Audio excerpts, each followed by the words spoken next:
Tech Guy here. I don't have a lot of time because I'm in the middle of a race right now, but I gotta let you know that if you would prefer to listen on your favorite podcast services, then you can head on over to contentcrusaderspod.com. There'll also be a link provided in the episode description.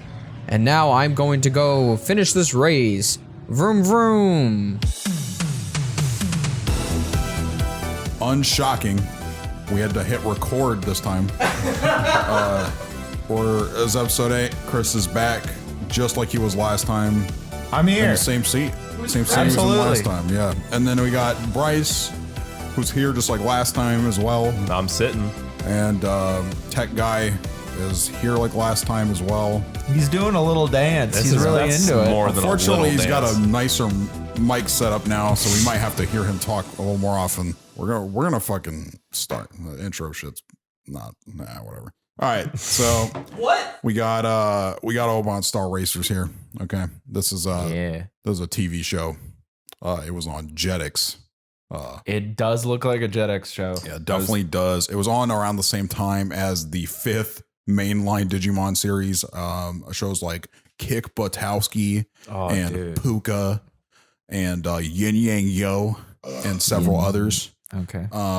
Were on at a similar time, as well as the Gargoyles reruns were on at a similar time for some reason. I know you love those. And so, we'll just go ahead and get into this. One thing I wanted to bring up, I want y'all to tell me what the fuck do you think this show's like, Evan? Like just this picture.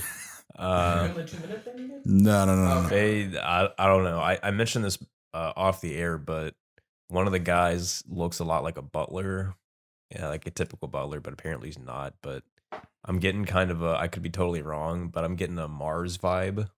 Mars. Yeah. Yeah. I was thinking some kind of desert planet. Yeah, and kind of how they look. I don't think there's going to be any smelling going on because these people have absolutely no nose. See, I'm glad you mentioned that. Like immediately. in an anime, sometimes they try to make it look like there's no nose, but there's nothing there. One guy actually has like 4 white stripes and like I want to say that's a mustache, but it looks more like breathing holes. Yes, it looks like a mustache, but it's closer to under his eye. It doesn't funny. It doesn't fit. There's a gesture he does a lot where he does a thing where they like rub his nose. He like does that all the time in the show, but like he doesn't have one. Does he rub? So he's just like rubbing his face. Does he rub like the mustache looking thing or above it? No, that's not a mustache either. But yeah, he just like rubs like the middle of his. I feel like it would be a better place face. to rub if I had no nose there. It would just be a nice like this little smooth surface. smooth surface. Dude, if you didn't have a nose there, would your hair just grow higher up on your mustache? I guess not, because there is a guy with a mustache right there. Yeah. Oh wow, what a mustache he has too. Yeah, With just 2 zigzags. I love it. What is the things on his face? Fuck if I know. Design, just white lines. Design. I mean, it's like one of the chicks has like little similar colored dots underneath her eyes. They're like, that's not a chick. She has. I should not have. She has no like accentuation of eyes. She must be some kind of alien. Why'd you say she? We just said that's a boy. We just said that's a boy. What? I just said that's a man. Oh, I just said that. Well, I mean, did you say it was a man specifically? You just said that's not a she. Okay, that's fair. But yeah, it's not a fucking she, Kris. Okay. Yeah, so they have eye dots below their eyes, and this guy has face lines in the middle of his face.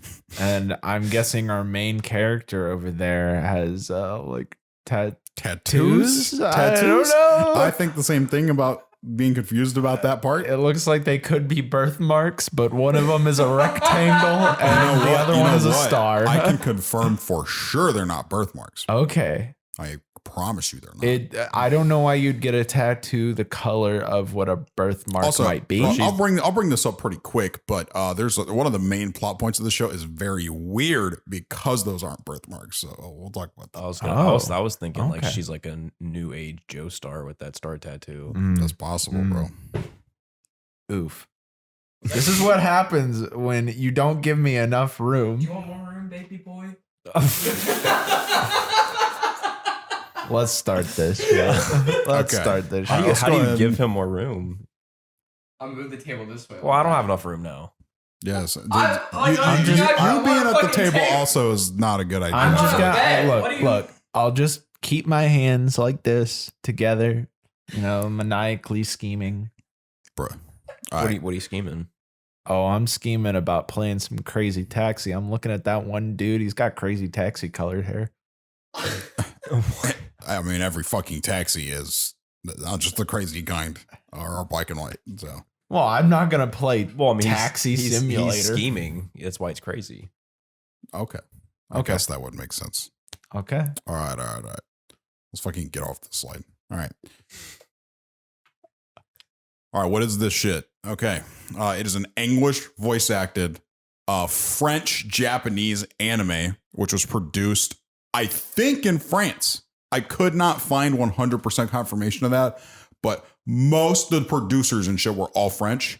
And then the people that actually made the show were Japanese. And there was one Japanese studio involved and one French studio involved. It was initially a short film titled Molly Star Racer. I think his name is Molly. That would be why. And that show looked like garbage. It looked very bad, but the premise was cool enough that they greenlit it for a season of a show. It actually was 2 seasons. I use air quotes because they're both 13 episodes each and came out immediately after one another. So it's not really 2 seasons. It's just one typical anime season, I guess. It aired on both ABC Family and Jetix on Disney. Isn't The reason I say that's insane is that this show aired one time each on both at prime time, then only ever aired at the 3 a.m. block in the US on Eastern time ever again. Okay. What? I think we're gonna figure out why. it wasn't ABC Family? That's like a you said prime I don't time. Like, remember. like I don't remember anime. I feel like ABC Family wasn't that like a channel or a time on ABC where they just like aired sitcoms? And stuff Yeah. like that? Yeah. stuff like 30 Rock and Yeah. that kind of It stuff. was like the earliest slot on that. So it was like they would start at like, I think this would air like in like the mornings on ABC Family on the weekends and shit, kind of like some Ben 10, Generator Rex, Star Wars Clone Wars type shit. Bro, all I'm saying is I'd be watching Tom and Jerry on them weekend mornings. Yeah. That shit went hard af, bro. Bro, I remember when this is definitely off topic, but I remember when I would stay home from school when I was like late elementary school. Actually, I don't really know, but I remember I was young, but whenever I would be sick, I would just like watch Mickey Mouse Clubhouse. But like I was older than Dude, the lyrics of the main song for that, by the way, there is a really sus ass line in that song. I mean, it's They Might Be Giants. So like, well, I just remember I would like never like just watch it. It would just be on like every time I would be sick, and it was like a ritual, Mickey Mouse Clubhouse. But then I would always watch Tom and Jerry because that shit was kind of fire. oh yeah. Okay. Come inside. It's fun inside. I mean, Okay, don't say that about a kid's show. What the fuck? You're implying it. You're implying it. All I'm saying is it sounds sus. The way he literally says it in the song sounds like he knows it's sus too. I was That's all about I'm to say, saying. I think it's excusable. I mean, It's a clubhouse. You have to come You have to go inside. inside the clubhouse. And it's I get it. probably fun I inside get it's the fun in there clubhouse. with the adult anthropomorphic animals, but it's a little sus. Are they all It's a little adults sus. or are they like? I think they're all adults except Pluto. That's kind of surprising because usually like in those kid shows, even if like the characters are historically adults, they like revert them back to some childish form or something, No, I mean Mickey Mouse has always been. Like an Mickey adult. Mouse. How old is Mickey Mouse? It's pretty I don't old, know. but What Goofy an has a adult? family, bro. He has a child Yeah. who's like almost an adult. Okay, I watched recently the newer DuckTales, and that shit has a giant cannon. Like there's a huge like. What do they shoot duck. out of it? It's like a whole duck universe, dude. Yeah, there's a whole duck universe It's, with a it's like family the tree. Looney Tunes shit too. The Looney Tunes actually has like a fucking expansive universe and like lore Yeah. shit. There's crazy. so many You- people, and they're all like adults, dude. They have like houses, and like Daffy and Bugs are technically roommates and shit. It's crazy. Did they? Yeah, you should. Can you do that for an episode? The Looney Tunes show? Tunes? All of them, like the entire. Okay, not all of it. like you did for Tower We of would, God. we would literally be doing this for multiple episodes straight, like several. I think that's what the fans want. I know that's not what I want. Vote I'll say now that. if you guys want that. Vote But now. anyway, Okay. it was on Disney, and so was this show. It aired on Jetix typically, because Jetix is weird because it was like a separate channel, but eventually what they did is they turned it into like a part of the channel, so it'd be like, wow, Corey in the house. We don't like him anymore, but I am still. Wait, Corey in the House was not on Jetix, was it? No, but early in the day it would be like, Corey in the house. That's so Raven, like shit like that in the morning, and then it would just turn into Jetix at like 3 p.m. and then it was like, oh, a fucking Chaotix, fucking Naruto Shippuden and shit like that. Yeah, Bro, can you yes or no? Actually, I want like 5 words. How was Kick Butowski? Because I remember seeing that, but didn't know anything about it. I'm gonna go with I don't know. Okay, Those are my secret opinion. Do you think it's good? Like, do you think? That Yeah, it I would say be there's a good? pretty high chance it was very good. Yeah, Yeah, like top 10 ever. probably. Did you ever watch Code Lyoko? We actually wow. have that plan. I have that planned for one of Do you these. really? Yes, Okay, I fucking love that. I do. Bro, I remember it, but I don't. I mean, I'm sure I watched it, but like not anywhere. I near enough to didn't know watch anything it about because I'm a snob for the way things look, and I know it has. Bro, an art Chris is like style. fucking Chris is just 2 years a old. baby Like, bitch. It's not you fucking CGI you. CGI is gross. CGI is gross. Their big heads are fucking gross too. bro, your big ass head's gross too. Dude, I don't look like I have a giant ass jar. Oh my god. As Bryce once said, Chris kind of looking like a monkey. Damn it. So okay. So in 2017, by the way, this show just got a sequel announced. It's not out, but in 2017 they announced a sequel. And another thing that's pretty fucking weird about it is that I'm sorry. bro. All right, 2017 sequel announced. We got it. Okay. Now, all the same characters are in it, but it says it's a spin-off. Now, I don't know if they know what a spin-off means, but it sure sounds like a sequel. It even says spin-off sequel, which is basically a contradiction in my opinion, but whatever.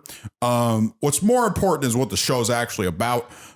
It features predominantly 3 characters: Molly, Jordan, and Don. Now, we're going to primarily be talking about Molly and Don for story stuff, and then we're going to be talking about what's important, which is Jordan. Now, Jordan is my favorite character in this show easily, and I'm going to highlight why I think that many times throughout. But just know if you aren't a fan of Jordan early, you're not going to be a fan of this episode. Shout out to That's all all I'm saying. Jordans. Yeah. Now, Don is Don, by the way, is the guy in the butler looking outfit. He is actually a race team manager. And he manages what will eventually be the Earth team in an intergalactic race called the Great Ōban Race. Now, he's been a manager on Earth for the Earth's champion for like 10, 20 consecutive years. He's just easily the best race manager. Don't know how. He's a bad manager, but okay, whatever. It's corruption. And his current his current racer is named Rick Thunderbolt. Now, Rick Thunderbolt is the current reigning 5-year world champion. And he is going to be the representative for Earth in the intergalactic race. Now, the race has a weird system. It starts off with all the galaxies come to 3 different planets, and planets in this world are called cycles. They're not called planets. It's partially because the idea of a planet is a little like old school for them now, because they just like have like colonies, so they call them cycles. So when they get to the Alwa cycle, which is the one they go to of the 3 like primaries, they call it, they go to the Alwa cycle, not like the planet Alwas. The Alwas has these fun little guys on it called scrubs. If you look at the second page, that's the native race. Look at it's like the second or third page. There's a little guy on there named Flint. Ew. And Flint is a scrub. the entire native species, it looks like that. Or he kind of reminds me of like a pale version and like a more humanoid version of that Pokemon Graplocked or whatever. Yeah. He looks like he'd be throwing some fists. He looks like a really gross version of Roger from American Dad. He looks like you're right. He looks like an even uglier squid version. Can I say with something more clothes about Rick Bolts? Yeah, you can. Okay. By the way, So- he's not always shirtless. He just is there. Okay, so in this picture that we have, guys, he is wearing sunglasses, and I want to say something about the genius of these sunglasses design. They work with this character because these characters don't have noses, and for those who don't wear glasses, that's kind of hard. But his sunglasses look like they kind of suction and just cover just above his eyes. I think it works. I think it's genius. I mean, It's good character By design. the way, It they has to are work. pretty advanced in this series. The universe is quite ahead of ours. One, there's fucking aliens at all, and two, there's like fucking like their ships they fly. Like they don't do normal racing anymore because those homies will get cooked, smoked, fucked up. Also, for future reference, when I mention a character, if you want to know what their ship looks like, I put a really shitty CGI picture because the ships are CGI below their picture because holy fuck was it hard to find good pictures of their ships. Like actually almost impossible. But yeah. What's going on at the start is that when they get into the race, you have to win 4 rounds. It's a bracket that comes into 6 people who then do a round robin, and you do a match against everyone in it. And if a tiebreaker is necessary in any way, they run 2 more matches that are randomly seeded. So you'll get what I mean more when we get there because it doesn't really matter yet. But then if they get through that, they go to the Ōban cycle, which is planet Ōban, I guess for our purposes here, where they do all the 3 best people from each of the cycles that like do a preliminary come there. So there's 9 contestants in the finals. And instead of it being 1-on-1 races, it is literally a 9-man race every time. And whoever gets first gets 9 points. Whoever gets second gets 6 points. And whoever gets third gets 3 points. And whoever has the most points or gets to a point where it's impossible to catch up to them, they win. So, and I mentioned that because somebody gets to the point where it is impossible to catch up to them. A little spoiler there. Now, Molly, fun time for Molly, was abandoned by her father at a very young age. Crazy. Molly's actual name is Ava. Her father is just Don, the butler looking motherfucker. Really? Yeah, that's her dad. Damn, let's go down. Okay, so he colors his hair. She does. She does? She colors She has his hair? black and white hair. Wait, No. I think she colors. He's his just hair. old. His hair doesn't look like that when he's younger. Yeah, but it's black and white. You ever seen Salt and Pepper looking hair, bro? That is a little different. Bro, This bro. man's got some No, he does wife not. of Frankenstein But hair. yeah, no, her hair is actually just black. She dyes it brown. Which, by the way, somehow. Wait, that's brown. I want to bring. Let's fucking talk about this. That's black and red. It's supposed to be like brown. I think they mentioned it, but yeah, she dyes her hair that color because she doesn't want to be found out by him. What's by her weird dad? is she says that, but she's like, okay, let's talk about her fucking dad, her and her dad's relationship real quick. Okay. The whole fucking thing I want to say here is it makes no sense that he has no idea who she is. So she escapes boarding school. We'll just move on. So she escapes boarding school. She pulls up. I was going to do a Bryce chimes in. We'll do it in the middle of this. Okay. She pulls up on this fucking, like, she leaves the middle school, pulls up to his manager like place where he like manages his team and like builds the ships and stuff. And there's a ship being, by the way, she says at the gate, she's like, yeah, I'm his daughter. And they're like, do you know how many fucking times we get that every day? He's one of the most famous motherfuckers on the entire planet. Leave. And she's like, okay. So she leaves and then just comes back and breaks in. So now she's in. How does she break in? She just slams into the gate with her like rocket bike thing she has. Oh, she has a rocket bike? Yeah, she's like a That's little, pretty cool. little, like it literally looks like a fucking like a razor scooter, but So she was rocket driving, powered. like the guards can't catch up to her. She like they're like, knock 'em out. whoa, and so they're going to get her, and she's going really fast. She gets into the hangar where they have the ship docked. Their ship, by the way, is called the Whizzing Arrow. It's on the front page there. on the first page. Would you say their ship? Who's Earth Team. Okay. Now they have two mechanics whose names are Stan and Koji. They're in the bottom left corner there. And their whole gimmick is pretty cool because they barely matter at all, because every time something really grim happens to the ship, Molly's the one who fixes it. Now, the thing that's weird is the ship's having an issue. Stan and Koji are not there for seemingly no reason at this time. And Don is on the phone with another mechanic, and he's like, "Come into work now." And he's like, "Why, bro?" And he's like, I don't get paid overtime." He's like, "I don't fucking care. I will literally find you if you don't come in." And he's like, whoa, chill, man. And then she's just listening to this conversation, and she actually just fucking fixes the ship. And she's like, "Yeah, I got it fixed." He's like, "Who the fuck are you?" She's like, "I'm Molly." Because she just makes up a name because she doesn't want to say her real name, which is Ava. And then he's like, "You're hired." And she's like, "What?" And he's like, "Yeah, you're hired. Welcome aboard." And then he just gets back on the phone and fires that dude. Straight fires him. And so already you're learning that Don Way is a great manager. Don, he's a great father for not being able to recognize his daughter just because she has a different colored hair. Yeah. And in fact, she even added the tattoos that her mom has, except it's not a moon like her mom's, it's a star. But otherwise looks almost exactly the same. A rectangle also. Okay, a rectangle. Yeah, rectangle on one side and a star. Her mom has a moon on the other, and she has a star on the other. I mean, that's pretty clever. Yeah, it's a great camouflage. Yeah. Almost as good as if she didn't do it at all. Yeah. But he still didn't realize it was her somehow. And we'll get into how weird that is and continues to be. But yeah. Also, another thing that's pretty funny is right after this scene, okay, she's hired on. She's like, "Okay, good, I'm hired." Okay, she doesn't get escorted out for breaking in, I guess. They don't even address that. The president of the world calls Don, and he's like, "Hey, Don, so about 5 years ago, we received a transmission from the Avatar. This is just a known deity. Like, God is just a known guy. They know who God is."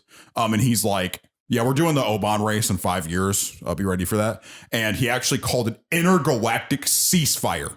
So it is completely illegal in the 5 years leading up to the Great Ōban race to go to war with another race. Why wouldn't he do that all the time? Well, there is a reason. If he were to do that all the time, then there would be like a lot of problems because he would run out of his ability to use his power much sooner. But I'll get to that later. Because people got to be dying. Yeah. So the big thing is this actually stops an invasion of the planet Earth from the Krog Imperium. Krogs look like the motherfucker on page like 3 or something. He's a big red guy. He's got like Tauros. Yeah, he's got red armor, and they literally all look like that. Ew. He looks really cool. Yeah. This guy is extremely tall and skinny, kind of skinny, and then you hit the by the way, the pecs. Yeah, that's just absolutely huge. He is ripped. He is huge, bro. He's a very big. Do we ever get to see him without his armor on? No. You get to see like dead Krogs because they like do a brief like showcase of like the war. Do they all look like that guy? Or yes, they all look almost exactly like him. So in fact, cartoonish. I love it. Yeah, talk about Looney Tunes stuff. For the shit, deadass. One of these pictures looks like a CGI like rounded Lego thing. Like if you made Legos and rounded them like a Lego ship and then made it. Which one are you talking about? This looks like a rocket stone. It looks like a toy. No, I'm talking about. Oh, you're talking about the guy with like the paddle ship. I'm talking about. Okay, yeah. It looks like a fucking CGI Lego ship. It is CGI. Yeah, their ships are all CGI actually. But yeah, you don't think Rush likes rock and stone? I don't fucking know, dude. He looks like. I don't know what the fuck Chris is talking about. I don't know. He likes a lot of things, and a lot of them I don't know what they are because he seems like a very sophisticated man. Who does Rush? Yeah, he seems like a cool guy. Yeah, he is actually a cool guy. Rush gets done a little dirty in the show. We'll get there. Yeah, like, you gotta hate. What do you mean? Yeah, I like seeing good things or bad things happen to good characters. This is why Chris is just here. Now, one thing I wanted to bring up here is while they're fucking trying to get into the race, the Krogs are like, well, what we're going to do is we're going to sabotage the race. So the president has said that Rick, Don, Stan, and Koji, and Jordan is Rick's partner and best friend. And more importantly, he pilots his guns. Wait, say that one more time. Who's best friend? Jordan is Rick's best friend. He also pilots. He's his gunner. Okay. So he sits in the ship and he can transport himself between one side of the turbine to the other and shoot guns out of it. There's a few teams that have like a gunner on the same ship. You can attack people. I don't know if I mentioned this yet, but these races are violent. And usually someone gets badly hurt almost every time. Nice. This is one of the reasons I would posture a guess that this show got moved to a later time slot. Yes. On top of what I'm going to get to later, which is the thirst triangle, as well as the the incredibly vivid depictions of PTSD, like real bad. They happen often too for multiple characters, so that's cool. Mm-hmm. But yeah, the Krogs come down from Earth on a ship, and they're just like trying to like stop the Earth team that like is supposed to be going from going by like just. Honestly, it seems like a violation of the ceasefire to me, but whatever, fuck it. They don't get stopped. Molly, by the way, follows them there and just gets on the ship, even though she's not supposed to, which immediately segues to when they get to the planet. Don finds her like asleep on the ship, and he's like, cringe. Why are you here, bro? And she's like, fuck you, and then runs away, which I'm going to get to this later, but every time someone runs away from the hangar or goes out to have a drink or goes to hang out with somebody and explore some ruins on the planet they're on or something disastrous happens every time. I was gonna say they'd probably just get kidnapped. If they just did not leave their hangar, this series would have a resolution literally twice as fast. And I mean that literally. It's crazy. They just need to stay the fuck home. That's all they have to do. But they choose not to constantly. So now we have all the issues that they run into. So when they first get there, by the way, a little brief tidbit. Rick's a really nice guy. He's a cool dude. And he's just like, yeah, I'm the best, bro. And then you got Jordan, who's like, that's kind of how he is. And then you got Don, who hates women and children. And by the way, I mean, he like really hates women. There's a part pretty early on where they end up having to make Molly their pilot. I'll get there in a second. And he's like, you know how I feel about women. And I'm like, whoa, Don. That's fucked up. Let's do the Bryce chimes in real quick.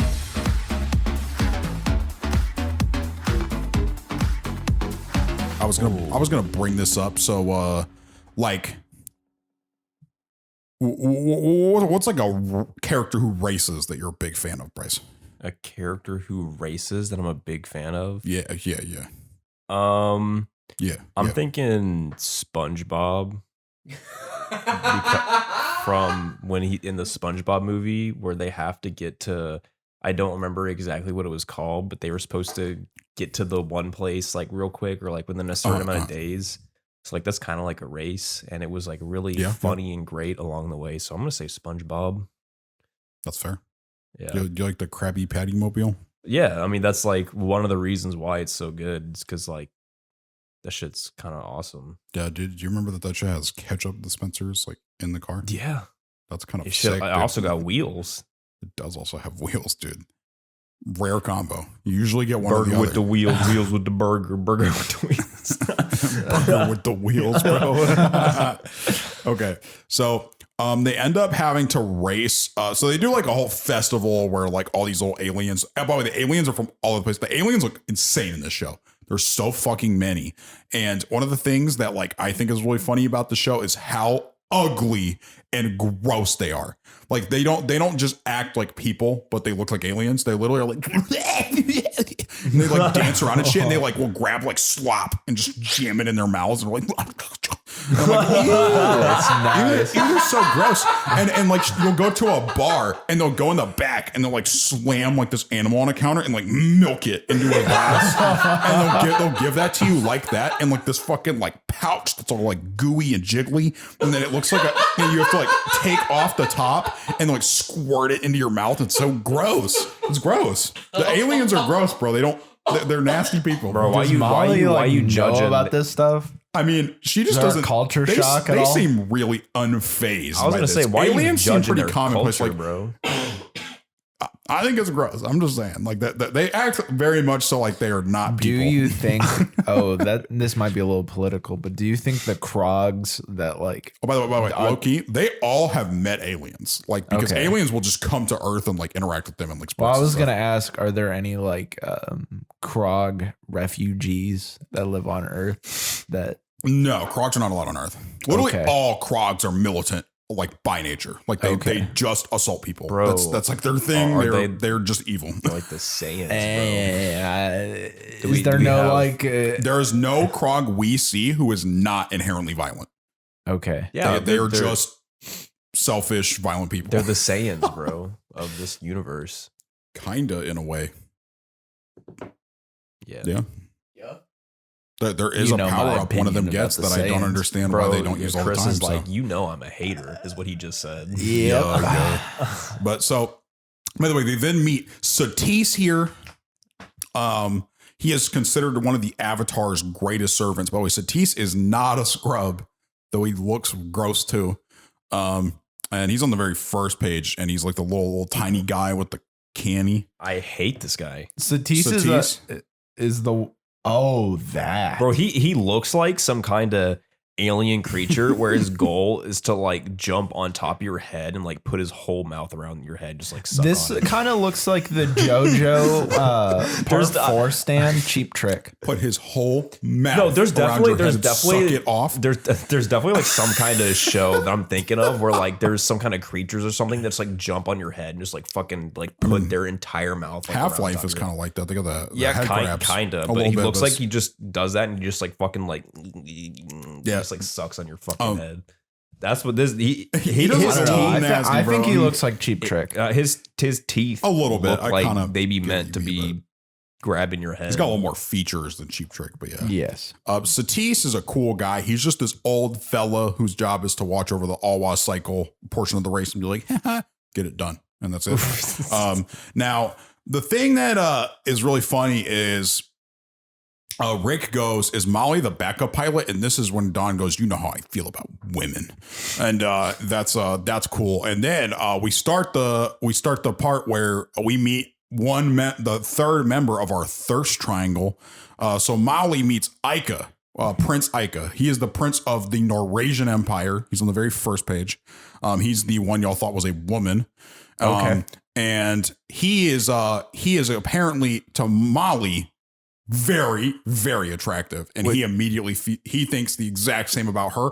His age is very indistinct. By the way, Molly is 15. I do not know how old Ica is. I know Jordan is 17. Molly's 15. I have no idea how old Ica's supposed to be. So love triangle is Molly, Jordan, and Ica. I said a thirst triangle. Okay. Love's a nice word for it. The thirst triangle. Now, Molly immediately likes this dude. This guy is pretty cool. He seems like a pretty nice guy. Now the only issue is Jordan like punches Molly in the shoulder. He's like, that guy sucks. She's like, why? He's like, he's friends with the Krogs.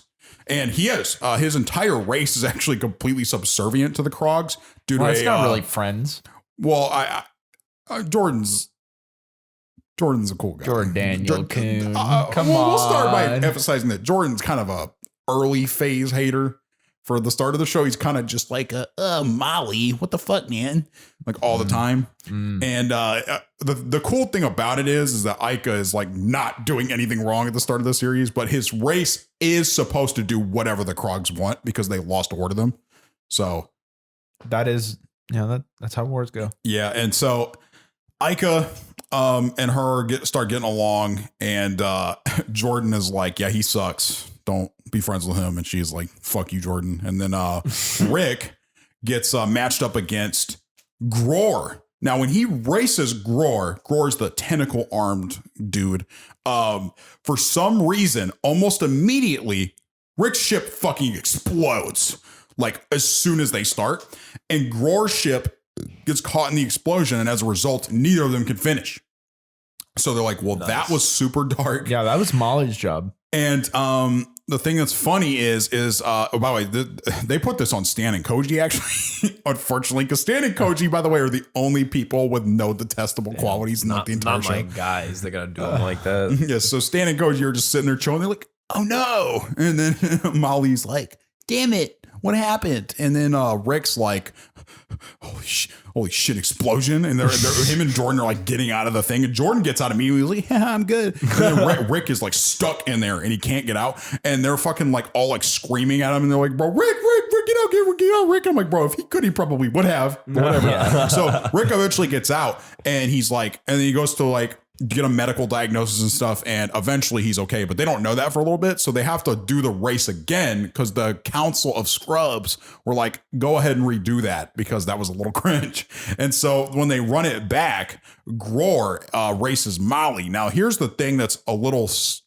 grim is that Molly and Jordan, for some reason, after Jordan has been like hating on Molly the whole first 3 episodes, he's like, yeah, Molly, let's fucking break the law and enter you into the fucking tournament against the like president's will without telling Dawn. And she's like, yeah, great idea, Jordan. I'm sure that'll really work out for us. Now they do isn't it. He best? He's like really good friends with Rick. Yeah. He also really admires Rick because he's younger than him, but yeah, they like get along really well. So so they're doing the race though, because they don't have time to wait for Rick to be like medically cleared. Jordan, by the way, just like I said, becomes like a much cooler guy for this episode for some reason. And that goes away quick. Jordan and her are doing the race and they're about to like be chilling, but then she fucking like bops into a wall. And whenever somebody hits a wall in the show, it is like cataclysmically bad because they're going so fast. So like they'll hit a wall and their ship goes like, and then like starts like exploding and just parts just start flying off their ship immediately. This shit has very realistic damage to their ships. Like if their ship should be totaled, that shit is totaled. They do not start flying again with their ship destroyed. That very rarely happens. And the kind of grim thing here is that they're about to lose. So Jordan's like, I got it. If we shoot the little tubes on his ship, the ship will go down. And I'm like, well, why was that not the plan immediately? Yeah. So they do that. They win because the other guy's ship has to stop and can't get to the finish line, and they just slowly go past them with their ship completely. So they beat Gror. They beat Gror. So now they have 3 more rounds before they would get to the point where they're in like the round robin part. Okay. The next thing they have to do is they have to fight the representative of Alwas, the Scrubs, and his name is Flint. Now they have like a mini game going on here. Ew. But on top of having this like weird mini game, they announce that that's going on. Molly, by the way, has to race for them again because Rick is still not medically cleared. Before this happens, though, Molly goes to a tavern because Don chewed her out because he hates women. And when she goes to this tavern, she meets Gror there. And this is where the thing with like the fucking like sack of like whatever milk, they call it like flurper milk or something weird like that. And as soon as she drinks that, but she drinks it, and I guess that shit's fired because she slurps that shit down. But as soon as she gets there, Gror comes in, he's just all mad because he got cooked. And then she just is getting attacked by him. And then Jordan walks in. Jordan's like, I got this. Gets smoked. And then Ica comes in, and Ica gets not smoked and kind of fucks the dude up. And the guy has to breathe with like a tube on his back, and Ica just gets on his back and cuts it off. What? And then the guy's like, and he just runs away. So, well, can he breathe? Not then, I don't think. Also, didn't you say that Molly driving the ship thing was just not allowed, right? It was not what they were not told they were allowed to do that. Like, okay, it was like, shouldn't they know that someone but Rick is doing it since Rick is just like, well, they do know that, but they're trying to contact Jordan and Molly and be like, what the fuck are you doing? But they like won't listen to them. They're just racing. So when anyways. You say they, you mean like the racing like people, Don, or like Stan Don? And Koji are like, this is fucked. They're not supposed to be doing that, and they just don't care.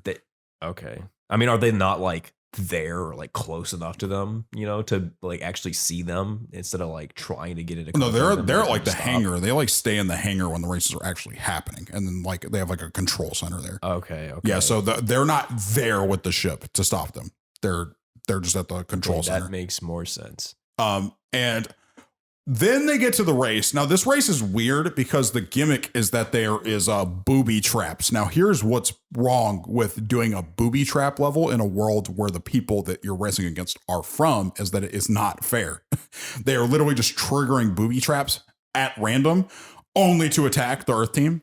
And what's really funny is that the scrub guys, we're going to win, because he knows it's rigged for them. And he's just going and going and going. He's like, haha, we're all in the clear. Yeah, yeah, yeah, yeah. And then he just runs into a trap and gets the ship destroyed and then they lose. So there's that. That's what you fucking get, dude. Yeah, seriously. That's literally how they win that, because they were actually getting cooked until that happened. I'm so sad. Is that the end of Flint? Yes. Damn, man. That's the end of Groar also. That is it for him. No. I mean, I hope he can breathe at least. But luckily, they get back to the ship and Don's like, yo, yes, bro. And they're like, oh, yeah, are you happy we won? He's like, no, Rick's back. Get the fuck out of here, Molly. And she's like, oh, okay. So she gets sad and runs off again. And something tragic's about to happen to her? Not quite yet, but yeah, it's going to happen next episode. So Rick's like, yeah. And so they're doing some training and Rick is like going around like this track that they have in a circle. And he's like, he keeps fucking up the turns. And for some reason, he's like sitting there like, dude, what the fuck? And then he goes into a bathroom and he's like sitting there like looking in the mirror and he's trying to close his eyes and imagine turning the ship. And every time he goes to do it, his hands lock up and he just can't do it. And he leaves like this sink running and he starts like putting water in his face. And then Jordan walks in a few minutes later and the bathroom is like flooding. And Rick is sitting there just like shaking uncontrollably. And Jordan's like, yeah, you good? And Stan and Koji are like, yeah, you all right, man? And then they're all like, yeah, I think he looks good. I think he's good to go. Let's go ahead and do the race. So, those are quality grade A team race mates. You know, they were concerned, but it all checked out, so they're good. They're good. You know, you got to respect it.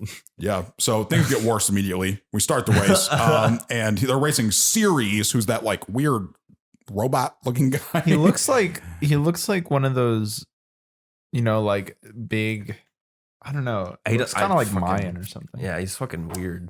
I like that he's got a little Twinkie in his hands. That looks like a flute or something. Yeah, it's a flute. But yeah, he does have like a flute. Actually, it's a recorder. To get his ship to work, he has to like drive it while playing Hot Cross. But wouldn't it be better if? Oh, well, that's good. Can you play me Hot Cross Buns? Me? Yeah. On what? Just your mouth. No, I didn't. We can do a duet. That was pretty impressive. Yeah. I've never heard that song before. So, okay. What? One of the other important things about this scene is Molly shows up on her rocket bike. I guess she brought that. There you go. I don't remember that happening. So how do they? This is like another planet. Yes. Like, how do they get here? The Avatar sent them a ship that beamed them up and brought them there. Okay. Yeah. But so like, was she just like with her bike when they, I mean, obviously you said you don't know how it got there, but like, do you think? I don't know how her bike got there, but I know she got beamed up too. Do you think like she was with her bike or she just like called up the guy and she's like, yo, can you like take my bike? Yeah, actually, can you snag my bike and bring it over here, bro? It's like, yeah, it'll be an extra $5. I guess she could maybe have done that, yeah. $5. It's like, bro, this shit Infinite power is free. I was like, this shit ain't free. He's like, bro, I'm about to be a stack. About to need a Cliff Bar after doing this. But yeah, so in the series race, it's going poorly. They're slamming into walls and shit. Their ship's getting destroyed. And Molly like has to like kind of like talk them through it slowly, and while Jordan tries to figure out a way to just kill the opposing pilot. Oh, you can't do that. You can't kill your opponent. The funny part is that they should have killed people multiple times. It just doesn't end up happening. But unfortunate. They're trying to shoot Ceres' ship down. They actually find a way to do it. Luckily, that's why they even win, because Jordan is a very good gunner. Actually, believe it or not. Let's go, Jordan. But during this whole part, Jordan's like, come on, Rick, what's up, man? Come on. And I'm like, Jordan, you need to shut the fuck up. Because Molly's trying to talk to Rick like the entire time. And Rick is just like, oh my God, grim. So he is just like having such a hard time driving and he literally can't do it. And there's a point where he just lets go like uncontrollably. He can't stop himself. And he's like shaking and like having like nightmares and just like PTSD of the explosion over and over again. And Molly like talks him through just getting to the finish line really slowly, because luckily they shoot the guy down and then they do win. But like afterwards, Rick goes back to the hospital and they do a brain scan and Rick has irreparable brain damage. What? He will never be able to race ever again. Holy shit. Yo, maybe I feel like that's the kind of thing they should have done in the first place when the whole point of him being in the hospital was to figure if he was clear for racing. Wait, so do you think like the explosion actually hurt his head, or it gave him such bad PTSD that it's like a literally combination gave of the two. him brain damage? Yeah, like he has like actual like physical brain trauma. damage as well. It's like physical trauma. Yeah. How do they not see that? Great question. I asked this too. He I was was like, I was what? gonna say he was. How the fuck did they not they know were- already? they I were mean, it could have been the checking- kind of thing where like the explosion didn't hurt him. What happened is that his head, like the recoil, like maybe shot him into the But middle. if they were examining him for 2 whole races, they would have noticed that because he would have had a concussion. Yeah. He has a little bit more than a concussion. Yeah. So now we get to the cool part where Don's like, fuck, man, I have to have a woman be my full-time driver, dude. Ew. And then next episode, they find this little robot comes up to them when they're walking around outside. This is Jordan and Molly, by the way. They're going out on a walk together, you know, just having a good time. You said Jordan and Molly? Yeah, Jordan and Molly. And this fucking little robot comes up to them and is like, hey, do you want to go to an arcade and have a good time? And they're like, yeah, that sounds not sketch. Let's go. So they get there and they're like, oh, dude, this sure does look, this little like place we're in sure looks like we can put my booster bike in here and you can sit right there and it looks just like we're in our own ship flying it around. That's super cool. So Stan and Koji are there and they're like, yeah, mechanic moment. And then, they're like just chilling. And then the ship starts flying because I guess this person that brought them here couldn't do this, but the video game they're playing at this arcade is actually controlling their real ship. So they're just flying the ship around and just slamming it into the walls of their garage and shit. And Jordan is just like shooting all over the garage and just firing at their stuff. Murder Don or something. Yeah, like, and so they're like, whoa, bro. And then eventually they get this like program that hacks into their fucking like control system thing.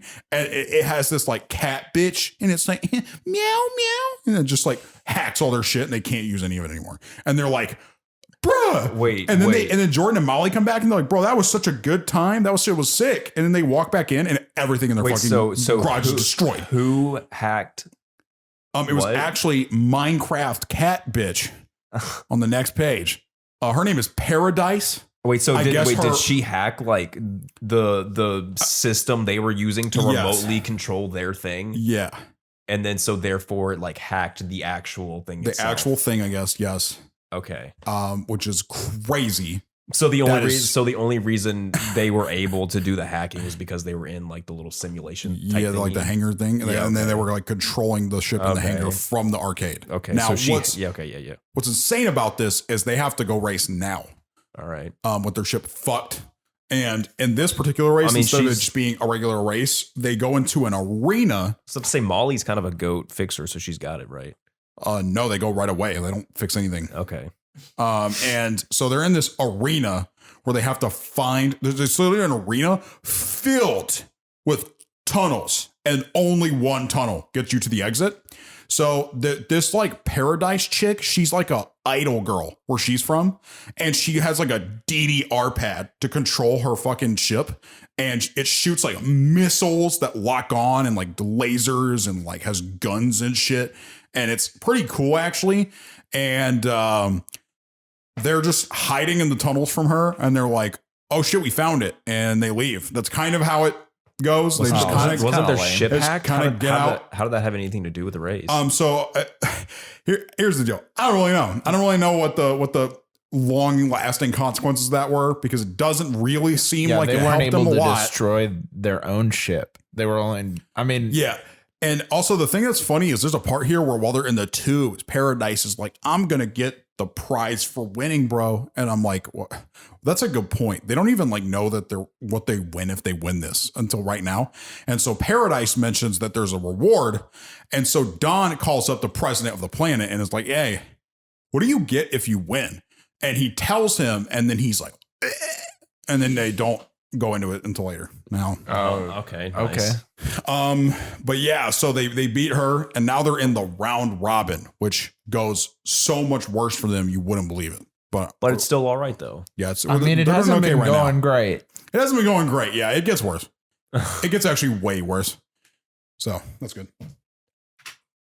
Oh my god. Now, It's a lot of fucking text. the round robin consists of Ica, Molly, Tauros, and then the other 3 people on that page 2, which are Rush, Spirit, and Super Racer. Now, let's take a close look at Super Racer if you can for me. Would you be able to maybe hazard a guess who that might be? This dude looks like a guy that be sucking heads. What?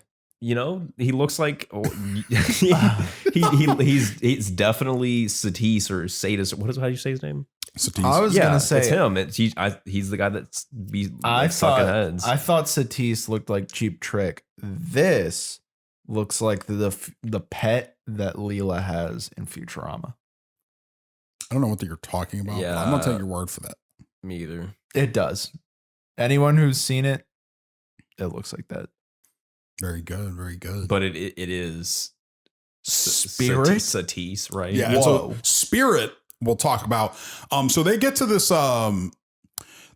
point where like the 6 of them are on like these pedestals and they're like, these will be our 6 people for this race. And they're going to race against each other. It's a pretty cool, like this show actually looks pretty cool. There's a lot of like really cool, like animation sections. And while this is all happening, Rick is super mad. And then he gets told by an anonymous source that his ship was not, the explosion was not a coincidence. It was forced to happen by someone. Well, of course. So he goes over. Are you kidding me? Is that a surprise to anyone? Yeah. So he finds out it was rigged with explosives that were sold to him by a fella named Zard at a bomb store. Really good cover up, really good choice. If you're going to get your bombs from somewhere, get them from the only bomb store on the planet. Good idea. Now, he immediately goes there and susses this dude out. And then we cut to the ceremony where Molly sees Spirit and has an emotional breakdown. Now, Don does the exact same thing. So you can almost immediately tell this has something to do with them and their family because they're related. Yeah. When they both see him, they're like, ah! And then I like Spirit so much. It's like the face is actually just like anime I'm going hard hair. And then a tiny face. Also like his trench coat. Tiny mask. He kind of reminds me. He kind of reminds me of that like little little one. I mean, not. It's just like the hair. It reminds me of the fucking bird character from My Hero. You know. Yeah, yeah. What's his shadow guy? What's his name? Do you remember his name? Fuck no, like Tokoyami, something like that. Yeah, bird guy. Shadow bird head. Yeah, like that guy. But yeah, why does he have a fucking bird head? Complete side tangent. Why the fuck does the guy with the shadow power have a bird head? They say it's like, oh, you get your body will change based on what your power is. Like, what the fuck does a shadow have to do with being a bird? Are his arms like wings or are they just like hands? I actually don't remember. I think they're kind of hand-like. Is he? I mean, I was about to say. Well, I mean, Froppy is just like a frog person. Yeah, so. But that's like her thing is being a frog person. His is just like a DLC to his shadow power. I mean, I feel like being like a black bird just makes him look more edgy, so it works. Yeah, I mean, I think he's cool. He's one of my favorite, one of the kids. But like, I think it is weird that he's just a bird too for some reason. It just comes out of nowhere. But yeah, back to this. When they're racing against Tauros, Tauros has a ship called the Trident. And this ship is really interesting because it is broken. It's really good. Yeah, it's way faster than theirs. And so what they have to do is they install like a hyper boost system. And their goal is to just boost right from the start so they go faster than him. And then he's like, it just doesn't have enough fuel to get to the end. And Tauros is like, I bet. So he starts his hyperdrive, finishes the whole race, the rest of the race in like a second, and he uses his like blades to slice their ship straight in half. This does not injure them that badly, but they do get straight up fucked. Molly and Jordan's ship, right? Yeah, yeah. Okay. And then Spirit races Ica and bops them. Ain't close. And so Ica and Molly are like, we're sad, we're lost, boo-hoo, boo-hoo, sad. And also Spirit grabs. So Ica has this big beetle he rides on. That's his like ship, quote unquote. And it's this beetle named Gadar. I should have really put a picture of that now that I think about it. I don't know why I didn't. But Gadar gets his wing ripped off by Spirit. So he's injured and he can't fly very fast. So Ica and Molly are supposed to go next against each other. And Jordan is like, bro, I hate that guy. we can just shoot his bug because it's injured and we win. And Molly's like, no. And he's like, why? And he's like, well, I talked to Ica and me and Ica are going to race, just doing a race. Because it'd be unfair to just shoot his bug down when it's already injured. I was going to say, they got to like go on foot or something. Like, I mean, the way you described it made it sound like both of their ships are just irreparable. No, they do fix them. They actually completely rebuild their ship from like, okay. What is the amount of time between like these races? Not enough is what I would seems like, but just enough for them to build a ship from scratch, I guess, because that's what they do. Just like they literally just like grab both the pieces, like get some kind of big machinery and put them next to each other and just like weld the fucking edges like back together. Like, all right, hopefully this time they didn't buy their equipment from the bomb store. Little did you know. Yeah. Now, there's some bullshit going on right now. At the start of this, Rick finds out that the bomb guy was hired to do this by this guy named the Mad Scrub. Now, the Mad Scrub is just a scrub who's insane. And he has this like weird symbol in his room. It's the symbol of the main villain, like all over his fucking like room. And it literally just, it's actually fucking creepy, bro. Because when his like whole room, he's just sitting there like, just painting more of the symbol all over his house. And Rick gets to this place and he's like, what the fuck is this? And then he walks in and interrogates this guy. And he's like, just going insane. So Rick's like, this is a waste of my time. So like punts this dude and leaves. And then as soon as he walks out, a bolt of lightning comes from heaven and incinerates the building completely and eliminates all evidence that guy ever existed. And Rick's like, bro, fucking Avatar. Thank God he got out of there. That's a lot worse than an explosion, apparently. Bro, so there's a reason he didn't just kill Rick. He needed Rick to be alive for something. One thing that I really like about the series, there's a lot of characters that are just there going like, yeah, there's a lot of really gunky dudes here. Yeah, it's a weird. They were there eating and going, and there's a guy in there going. There's a guy pinning gun going.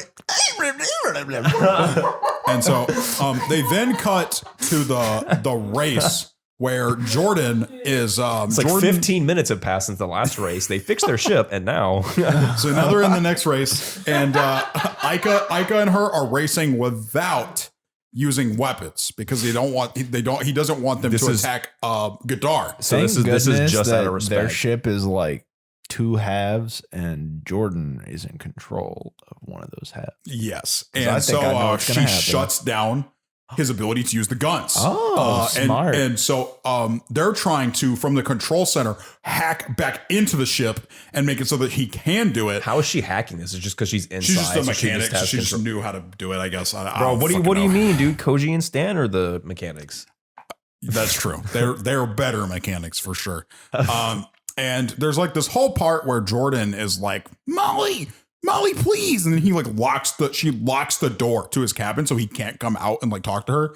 And he's like, bro, what the fuck? And so he's like on like a comm call and she just turns off communications completely. And then Jordan's talking to like Don. He's like, bro, cringe. What if we lose? This would be so bad because they'd be down 0-2. And so what actually happens, which I think is a little cringe, is Jordan eventually gets it back. Molly is winning. She's about to win.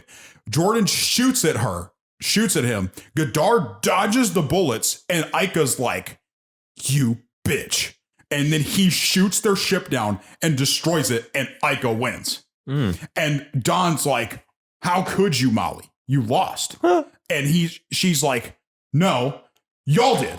I was already winning. And then so they get in like a huge argument because she was like, I was literally going to win. And then you just shot at him for no reason.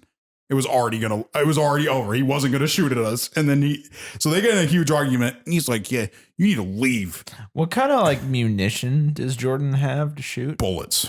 Okay, so he only shot like Jordan once. He started shooting at him and he like dodged like a machine gun like path stream of bullets. And Ike has a bow and arrow that like it literally looks like the Guardian arrows from Breath of the Wild, where like they like glow blue and then you shoot them. Does he shoot them or does his vehicle shoot them? He does. Wait, so like are these vehicles just on Gadar's back, like standing? I was about to say, like, is he like outside of his ship, or okay. Yeah, his ship is just the Beetle. It's like a living thing. So he just stands on top of his back. And then Molly and Jordan are like inside a ship. Yeah. Okay. There's a lot of characters who just stand on their ship. Bro, it doesn't even seem like they have to control it. That'd be pretty cool. Like if they just like stood on it. But yeah, so now Molly hates Jordan. Jordan hates Jordan. Don hates Jordan. And Ica really, really hates Jordan. So wait, why does Don hate Jordan? You said Don was mad at Molly. Well, Don also is mad at Jordan now too. Okay, so Don hates Molly for apparently losing, but then at the same time, everyone hates Jordan. Yeah, everyone's mad at Jordan. Okay, well, Jordan I'm pretty sure that. So Jordan wants some redemption. So Jordan starts stalking Ica, and he's like, "I'm gonna find him, and I'm gonna make him pay for what he did." So when he's going to get Ica, Ica is talking to Tauros, and Tauros is like, "I know what you're gonna say. Don't worry about it." Ica goes to like get him. And what I think is really funny is Tauros is talking to Ica and he's like, Ica, I need you to do this for me because they're about to race each other. And Tauros is like, yeah, you're going to lose, obviously. You lose on purpose. Don't even make it like make me have to try. And Ica's like, yeah, of course. And then Jordan's like, I knew that bitch was his friend. And then he like literally just walks up to Ica and he's like, fuck you, and starts trying to attack him. And Ica is like, Jordan. Okay. And so Ica is just going to obviously just fucking beat his ass. Ica's trained in like royal combat. He just fucks him up. And so they're training, Rick is training Molly how to take turns better. And when that's happening, Jordan comes back and he's just fucking beat the shit. And then they get into the race against Super Racer. I thought they lost, like they were out. No, or they just like at a very bad it's a round robin. Okay, they're at a very bad disadvantage. Yeah, they're at a very bad disadvantage. So they're against Super Racer. Super Racer's like, Super Racer. He literally just says his name like that over and over again. And then after that, he goes. So Super Racer, i.e. Satis, by the way, we'll get into why it's really fucking weird. Satis is in this competition later. It'll make sense when I get there. He's like Master Roshi. But yeah, so Satis, he's like DJ Sagra.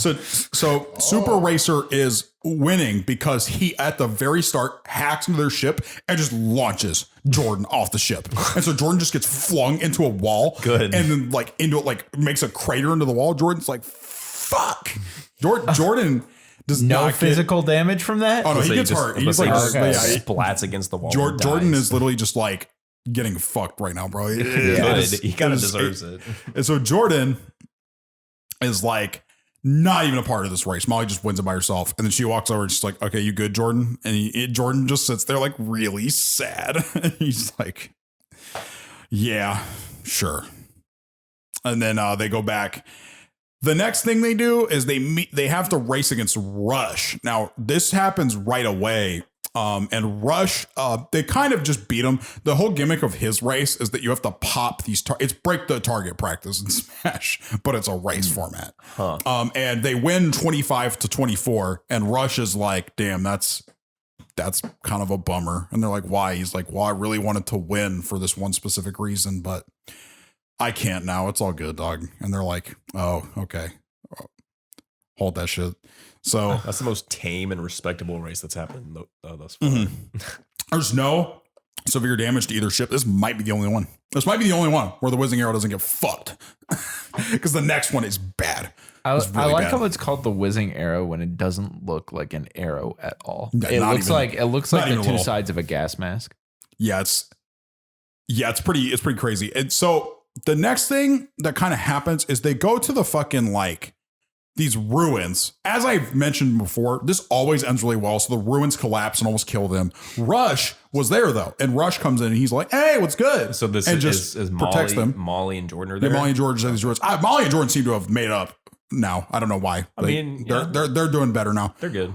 I guess there might be a passage of time that's a little less obvious than it should be, but whatever. It seems like there's a lot of time passing. And not very many events. But yeah, so Rush had followed them there, and Rush comes in and saves them. He's like, man, it sure is great that I snuck up behind you for hours and followed your every move. So I was here to save your lives. So he's just making sure they were safe. Yeah. He's like one of those guys like, I respect you so much for beating me. I had to make sure you were safe. Yeah. And so whenever this happens, Rick goes back to the Don and he's talking to Don about shit. And Don's like, They're about to race Spirit, by the way. And Don's like, Rick, I'm going to tell you my past. And Rick stands there incredibly uninterested and listens to the entire thing. And he's like, okay.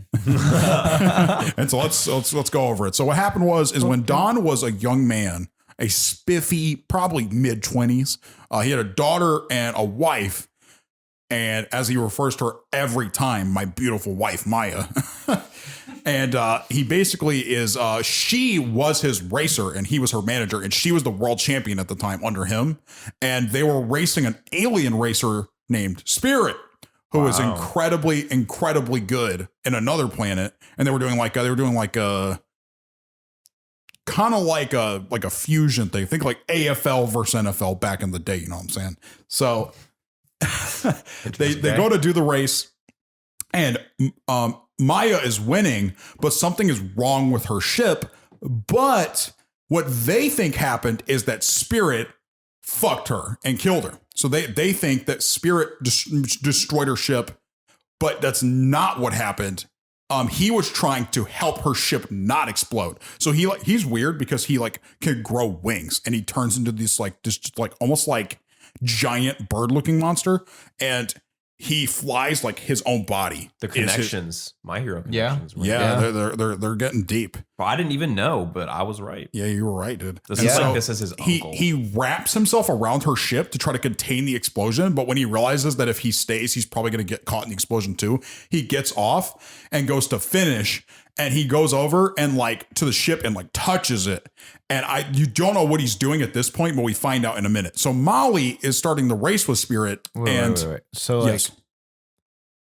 That means that Don is only like maybe 40 years old at most.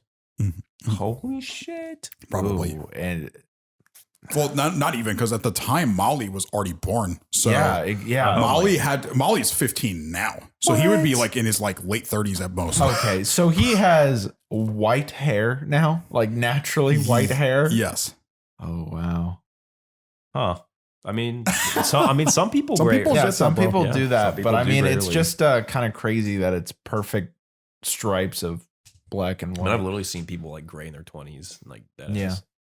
But yeah, so Raise the style. Spirit. It is Touch of Gray. Yeah, Not a sponsor.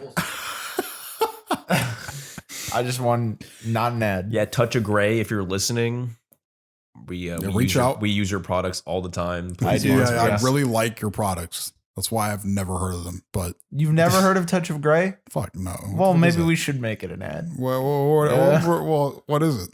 Oh, it's just something you put in your hair to make it have like a graying. Okay. Yeah. No. Yes. I'm pretty. No, I do not have it in my hair. Well, I think no. Sorry, Touch of Gray. I know I sounded a little aggravated there. I could be wrong, but I'm nearly certain it's like coloring that makes your hair less gray. No, it's Touch of Why Gray. would you add gray to your hair? People want That- like it's Touch of Gray because like you're adding a little bit of color, but there's still some gray. Tech guy, can you figure that out for us? Like, while we okay, continue? so do you think there's definitely look it up? Is it adding gray or is it taking Well, okay, away gray? why would anyone want to add gray to their hair? It's a style. It's a style, bro. Yeah. There are people that do it on purpose. Yeah. I'll say There was a chick I knew who looked like an old woman Well, in high school. okay, on purpose. no. I'm just specifically like a man that's like 50 something that's graying. They're like, yes, I want more gray in my hair. That's a pretty good fair. point. That's a good point. Can we move the fuck on? All right, That's copyright. Well, I want you That to look probably this is up. copyright. We can continue, but at some point, I want you to tell us what this is. Okay. 'cause This will be. We'll get back We to have Justin. to transform and put a that timer poem. for You are not 27 transforming minutes. that poem. 27-minute timer. Yeah, do it. Set it.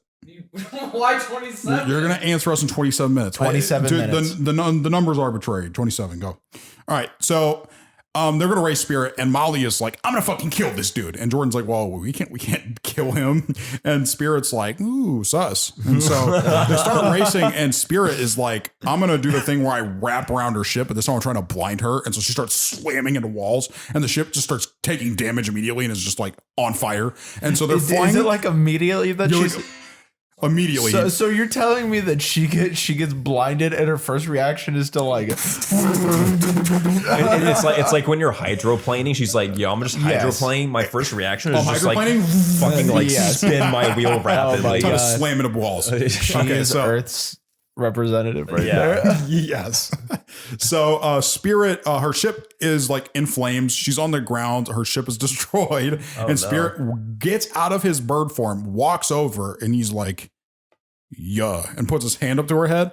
And he, I guess, can send memories into people. And he does it to her. And he shows what he had done when he walked into her ship and touched it was he was preserving Maya's memories of the accident and shows Molly that he did not cause it. It was just a freak accident. It's like some Attack on Titan. And she's like, bruh. And then she starts That's pretty heavy. Yeah, she starts crying. And then Spirit is like, yo, but we take those. And then won the race. Yeah, because that is some like next level mind fuckery. He actually was the thing that caused her ship to get destroyed. Right? Yeah.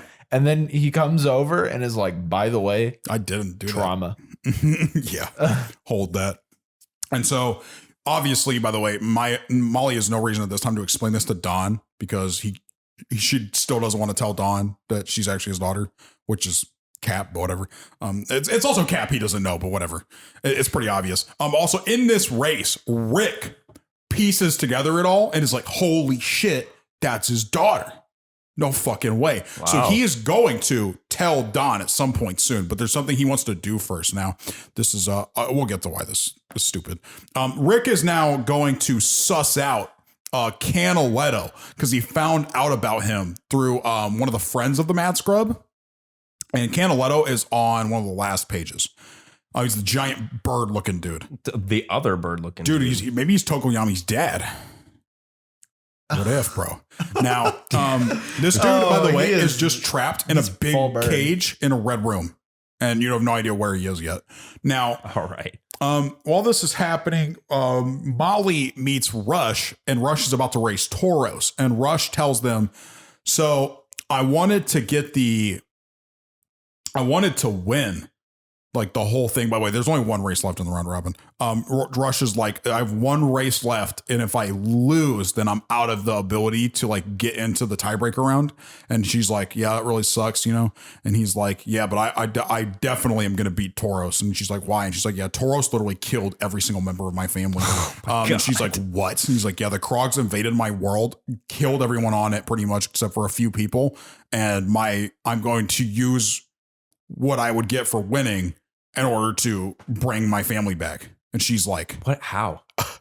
And she's like, what the fuck is he talking about? So at this point, Molly is starting to have a suspicion as to what winning the race might get you.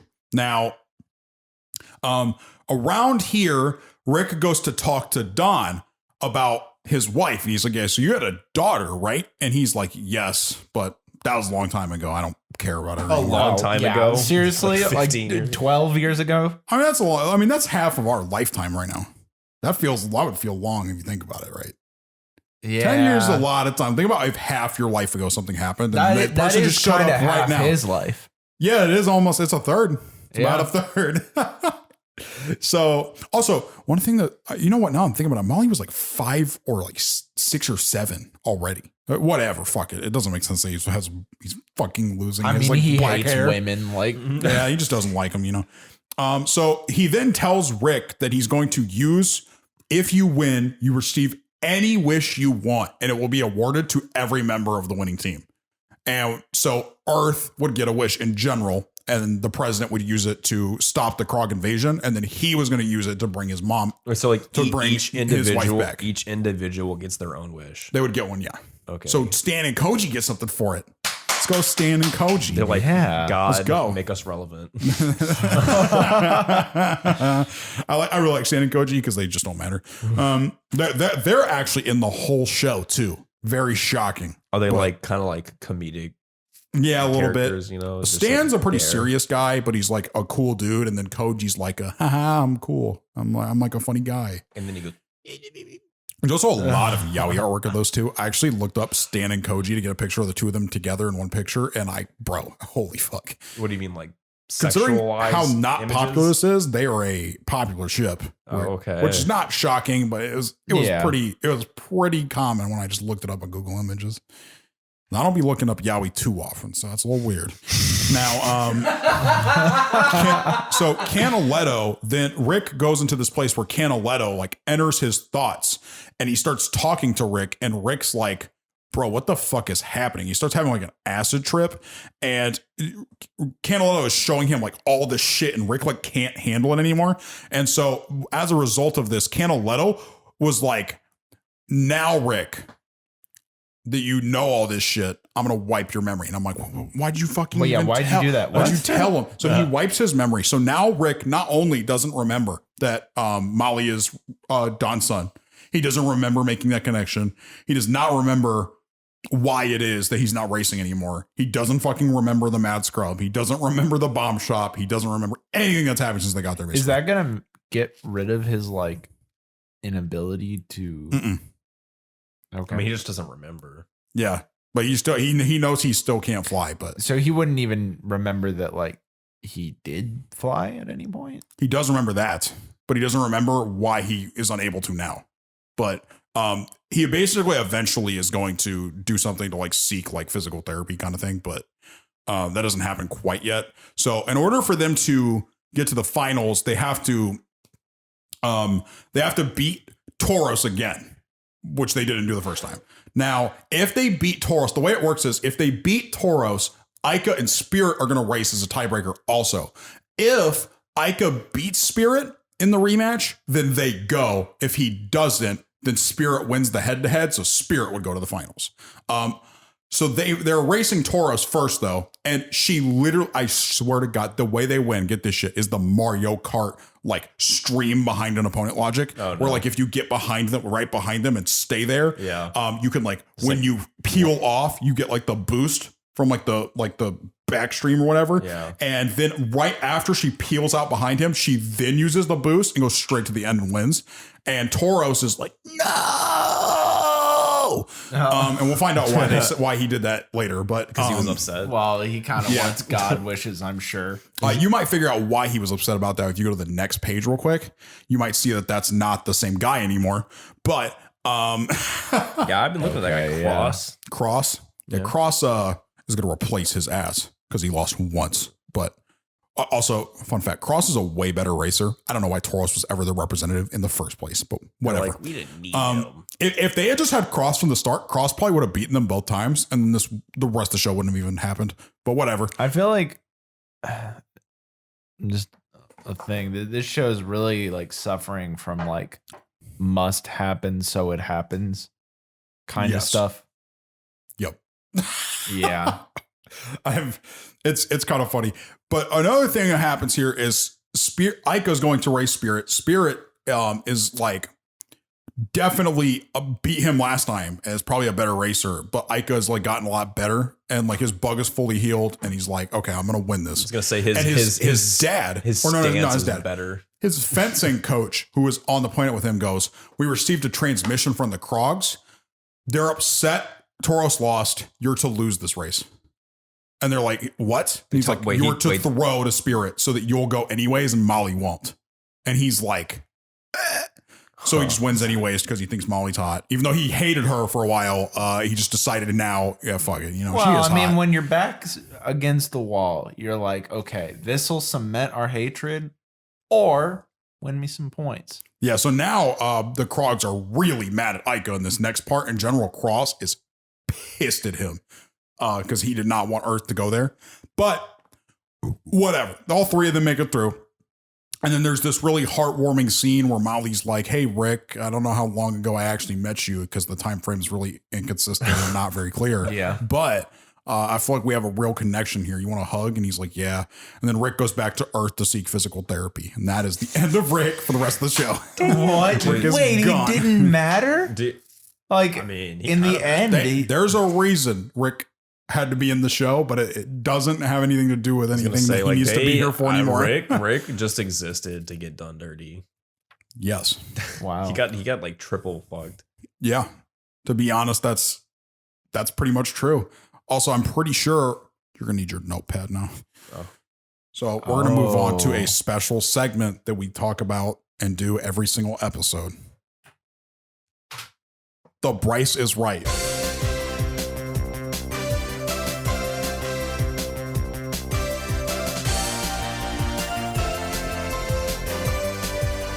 but this time it's the free response edition. What we're going to be doing is we have 3 more slides here. After each slide, you're going to give us your answer to one of these questions. If you want, you can take a picture of this or you can memorize the questions. I don't care how you do it, but you have until the end basically of the next slide to answer the first one and the one after that and then the one after that. Should we read off the questions? So the first question you're going to have is question 1. You have a fairly good friend named Jordan. I've been told, given that punctuation's broken. I should have used it. Today, the Jordan you know and the Jordan from the show, if they were to swap right now, who do you believe would get a better deal out of the trade? Wait. So which Jordan would benefit more from being the other Jordan? Yeah, the one we know in real life and the one from the show, or the one you know, my bad, and the one in the show. If they were to swap places right now, who would get a better deal out of it? That's question 1. At least 2 sentences, preferably MLE format. Now, question 2. What do you believe will happen to Jordan by the end of the show? Do you believe Jordan's fortunes will be up or down compared to the present part of the story? Please show your work with the answer. No work shown, no credit. Dude, okay, I'm not gonna lie. I'm gonna be working on these questions and not being able to pay attention to like what you're saying. We're gonna have to figure out how to fix that. Yeah, I think I'll get through it though. And then on a scale of 1 to 10, rank Jordan's drip and why with a minimum 2-sentence answer. Feel free to compare and contrast to a character from a previous work we've covered. You get 1 point extra credit for that. The first question is worth 3 points. The second question is worth 4 points. And the last question is worth 2 points plus an extra credit point if you do the compare and contrast. How many do I need to win? I don't know, like 1. Okay. Wait, what? Okay. I'm ready. All right, let's go ahead and do move I on. do I have to write the question? 9 points possible. So let's say 6 he passes. Well, actually, no, it's 10 points possible. Bro, what do you mean? No one said I needed So 1. 7 he passes. No one said I needed 1. Why if he, bro, did you say that or did I say he needed 1 point? Because I think I said he needed at least 1 point to pass. Well, I think it should definitely be more than 1 point. Bro, you. Okay. No. So he's supposed to answer these by the end of the slide. The first, by each slide in order, he needs to have one of these answered. Okay. Are you ready? Yeah. What are you doing? What is that? I'm ready. What are you doing right now? Justin, please, bro. What are you doing? What was that? That might be copyright. That was the Bryce is Right theme song. Oh. You did a bad job, bro. That was, Yeah. that was so indistinct, bro. Bryce's Right theme is like house music. That's what I was doing. Okay. What? What do you mean, what? Well, that was, yeah.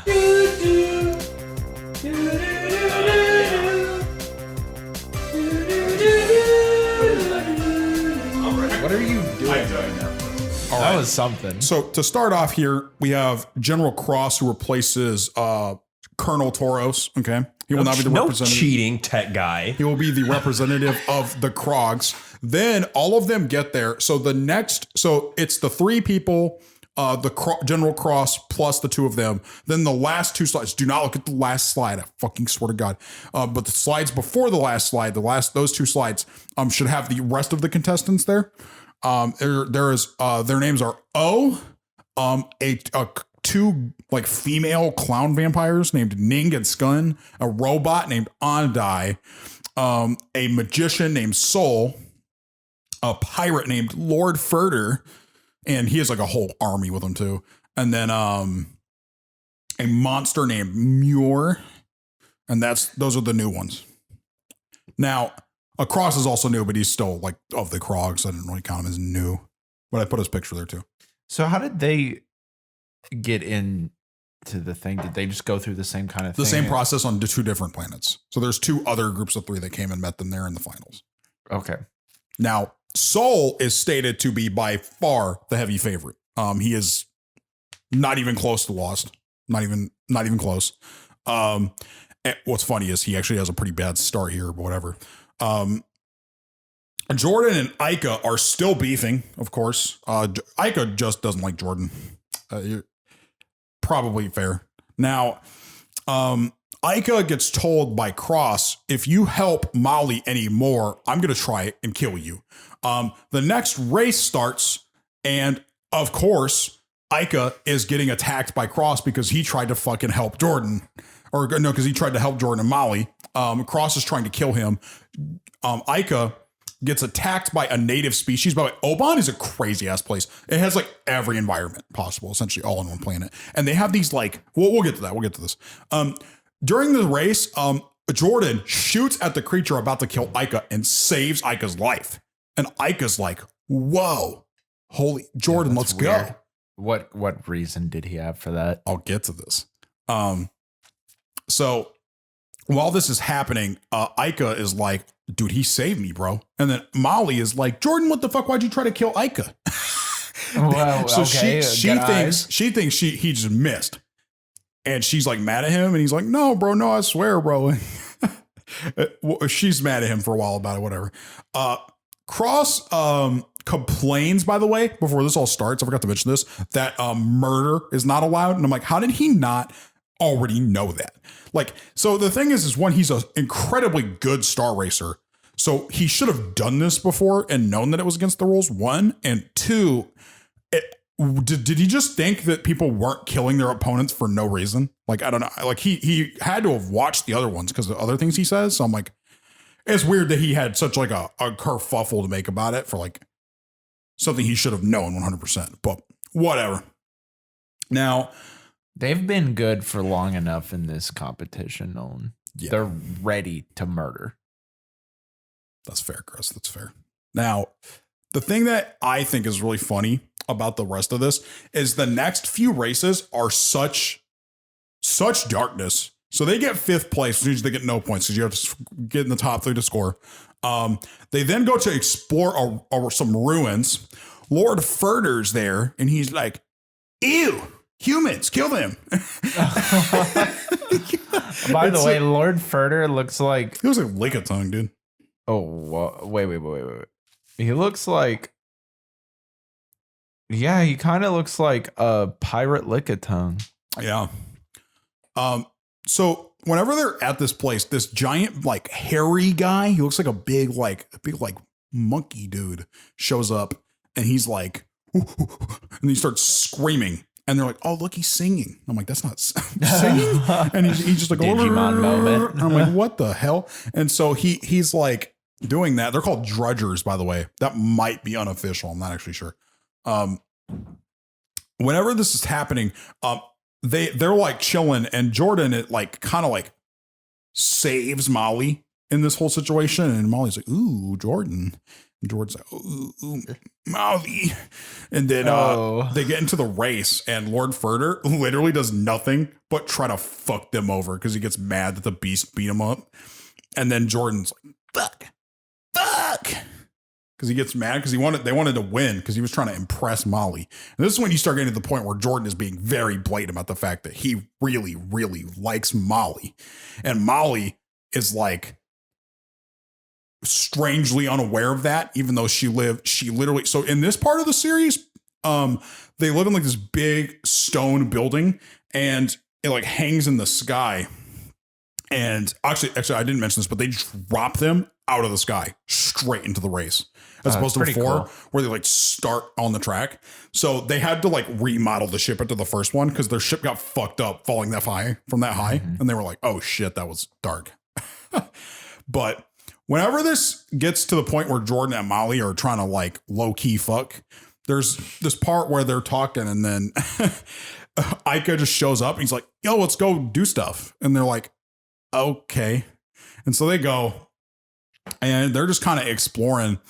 And they go to see like a whole group of these singing monkey guys, and they're like, whoa, yo, let's go, singing monkey guys. And then that's it. There's kind of vibing. So now the thirst triangle is turning into like a friendship triangle with some thirst in it, but a little less. Something's got to happen to break that and make a strong thirst. So now, one thing that Jordan does here is he tries to stop being mean to Ica so Molly will like him more. He makes like a concerted effort to be nice to Ica, and Ica is just like happy he's not dead because of Jordan. So that's cool. Also, as I mentioned, there was an alien that almost killed him. So Ica's kind of like, I don't care about your like personal feelings towards me. You just didn't kill me. Yeah. I mean, that's fair. Yeah. Now, the thing that happens, there's a couple races in a row here where they're like kind of just getting fucked nonstop. They have a race where the Ning and Skun, the two like vampire clown sisters, where they like get next to them because they're in fourth and the Ning and Skun are in third.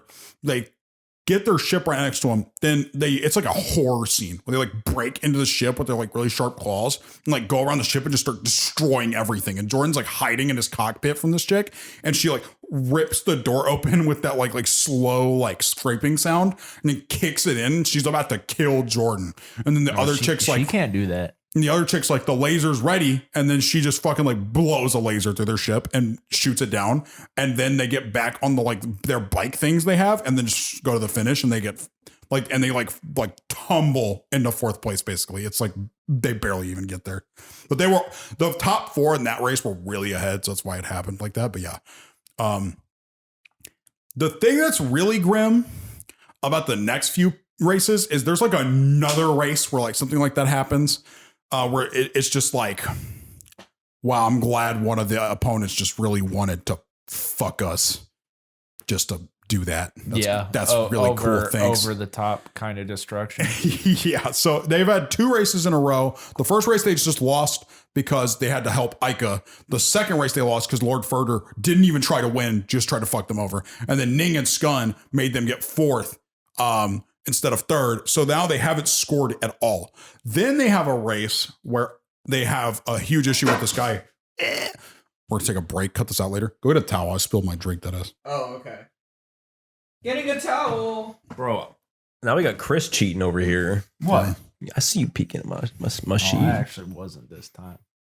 This time. Don't let your eyes wander, Kris. If we're gonna edit this out, I'm gonna go piss. Okay. Yo, Bryce. What's up, friend? You know, I've been thinking about it, and we've been making this podcast with Justin and Nolan. I think that's great and all, but personally, I think it's time we part ways with them. Make our own. Make our own podcast? Yeah, and I don't know. Have you heard about this thing that makes it easier to make podcasts? Makes it easier to make podcasts? What are you talking about? I'm talking about Anchor by Spotify. It's the easiest way to make a podcast. Anchor is tools that allow you to record and edit your podcast right from your phone or computer. It allows you to distribute your podcast by listening on platforms like Spotify, Apple Podcasts, and more. And I mean, you can even look at the demographics of your podcast. I mean, we use it on the Content Crusaders podcast, and we have things like 70% of our people listen on Spotify. And using that, I mean, we can diversify and like target our marketing. That's amazing. It is amazing. And it's everything you need to make a podcast in one place. And the best part about Anchor is that it's totally free. Free? I know, right? We're definitely going to be better than Content Crusaders quick. They don't have anything on us when we got Anchor. Yeah, and the same thing will be like that for you guys listening out there. Just remember to download the Anchor app or go to anchor.fm to get started. So what are we going to name this? What are we naming our podcast? Yeah. Anchor Boys. That's right. That was perfect. Okay, we're back. We're back. Yeah. We took a break. We're going to edit out. There you go. Break taken. Now, around this part, there's a part where Molly and Jordan, it's really cold out. And Molly's like, it's so chilly. And Jordan's like, what would make us not chilly? She's like, what? He's like, what if we cuddled? And she surprisingly is very okay with that. Believe it or not, we're getting to a point here where Molly and Jordan are just cool. They're chilling, They also share a room now. Heavy chilling. Yeah, they're chilling. So she's just like laying down in his lap, and Jordan's like, yeah. And then Molly's like can't fall asleep, so she gets off, but Jordan does fall asleep, so he's just like chilling there, like leaning against the wall. And then Molly's like, "Oh, was that 27 minutes? 27 minutes. All right, what'd you find, Dustin? All right. Who said that it gets rid of gray. Me. Bryce was right. Damn it. Damn, you gotta hold that out for sure. We need a touch of color. I was about to say, can we have a special segment called "The Kris is Wrong"? About to be a long segment. Oh my god. Okay. Get the perfect salt and pepper look. Unlike other guys, touch of gray subtly blends away some gray, but not all. We are not sponsored by Touch of Gray. We could be. Touch of gray wants to. Yes. Yeah, we would be cool with that. I would use it. Hit us up. Okay. All right. So they also at the same time that they're cuddling, Cross and fucking and Ica are having an argument, and Cross like grabs his mentor, his like fencing teacher, by the neck, and is like, "I will kill this dude if you don't fucking try to kill them in the next race." He's like, "What?" And he's like, "Well, if you get disqualified, I won't do it." And he's like, So in the next race, why does he even? What I mean, this is just personal, right? He could be asking him to take out like a legitimate threat in the race. Yeah, I mean, he just hates them. Okay. He's also mad because Ica keeps helping them in every race, and he's like, "Fucking stop!" So, by the way, Molly and Jordan still have no points. We're entering race 4. The race is in the a winter climate, and they're told there's only one gate. The way that it's been organized until now is there's a bunch of gates, and you fly through them in order as like a pathway for where to go. There's only one gate, and they just got to go find it. And they're in the middle of nowhere, and they get to the end of this like giant frozen corridor, and all of them are there, and they're like, "What the fuck? Where are we supposed to go?" But Molly and the robot guy, Andai, noticed that there was an opening in the ice cap below, and both went down there. So this race is one of the coolest ones in the show because it's like a one-on-one race where they're like flying through this like avalanche, and like Andai can turn his like little ship thing into a big robot mech suit. And so he's like sprinting on these icicles while they're like trying to like avoid him. And he has like a giant like energy sword that he's swinging at them and shit. Oh, Cool. It's really cool. That's fun. And they get to the end right when the avalanche is about to crush all of them, and Andai gets crushed by the avalanche, but they just get past it and get through the gate. And because the pathway got destroyed by them and Andai, none of the others were able to get there anymore. So they won and nobody else scored. Oh, that's really good for them. Yeah. At least in the period where the points aren't arbitrary. Okay. Because they're gonna be. Now, the next one that happens that's kind of interesting is there's this whole point where they're racing this monster guy, and the monster looking thing, Muir, has like this big whale he pilots looking thing, and it's really weird because then there's like all these like egg sacs and like poison shit in there, and they're in this acidic river, and Cross like comes on top of Muir, just pushes him into the river, and Muir's like big whale thing is screaming, and Molly and Jordan are like, "Oh shit, dude, good, we have someone out of the race." And the guy, tentacles come out of the whale's mouth and grab them and just bring them over to him, and they're like, "What? Why? Why do you care if we score?" And so they have another race where they get screwed, but Muir pulls Molly into the whale, and he's like, she's like a little crab looking dude. He's like clicking and clacking, and she's like, "I don't know what the fuck you're saying." So he like puts her on this like little machine, and he's like, and she's like, "What the fuck is he talking about?" And so he starts seeing his past. So we have a second monster that can't speak English that can show memories, I guess. Getting real creative with how they do this. They're in this thing, and Don, around this time, I haven't really mentioned this yet, but Don is starting to piece together. He's like, "Man, Molly sure has a lot of stuff in common with her mom." And I'm like, and he doesn't know for sure it's her, but he's starting to be pretty confident. And then something happens in the ice race where she does a maneuver to win the race that Maya did when she was a little girl, that when she was Ava, she thought was like Maya's coolest move.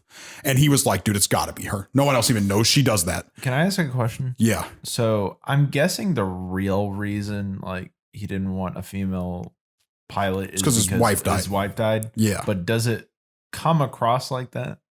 Not until you know that, and then it's more clear that's why. Okay. But at first he's just like, "You know how I feel about women." Like actually, that's Okay. that's some quotes. That's some quotes. And yeah, he's like very sexist in like the first 8 episodes. It's pretty bad actually. Damn. But yeah, so now that Molly's inside this whale thing, she's seeing the past of Muir, and Muir and his whole family is watching. He has to sit there and go like hunting, right? And he's like just scavenging, going hard. And he goes back and he sees his wife get fucking stabbed to death in front of him by poachers, like intergalactic poachers. And then they go into her mouth and like rip her tentacles out and are gonna like, bro, we could sell these for money, bro. Let's go. And then he walks, he's like, ah! And he just like rips them to pieces and kills them. And then he's like, he just sits there and starts crying because his wife and children are all dead. This is a moment where Molly should go, okay. Yeah, and then he's like, he like looks at her memories with his little tentacles because his tentacles can do that, I guess. And he's like, yeah, you want your mom back, and I can't win anymore because I don't have any points. And he's like, go, be free. What? But I mean, he didn't. Him over. He didn't know that they had a similar backstory yet, Chris. He didn't have the moral obligation yet. Now he does, so he lets them out. Now they don't get points, obviously, because he fucked them. Obviously. He fucked them, so it doesn't matter. But then Jordan is chilling in his room. He's like, yo, Molly, you there? And he gets no response. He's like, yeah, I'm going to be honest. I'm trying to fuck. You trying to? And she's like, not there, because he didn't actually get a response to make sure she was there at all. Kid's show, right? Well, yeah, he doesn't actually say, are you trying to fuck? I'm just, yeah, he's like, yeah, I'm trying to, you know. And then she's like, not there. He just thinks she is for no reason. And you could just check. You know, he had opened the curtain in between their 2 beds multiple times, so I don't get why he didn't just ask, but you know, whatever.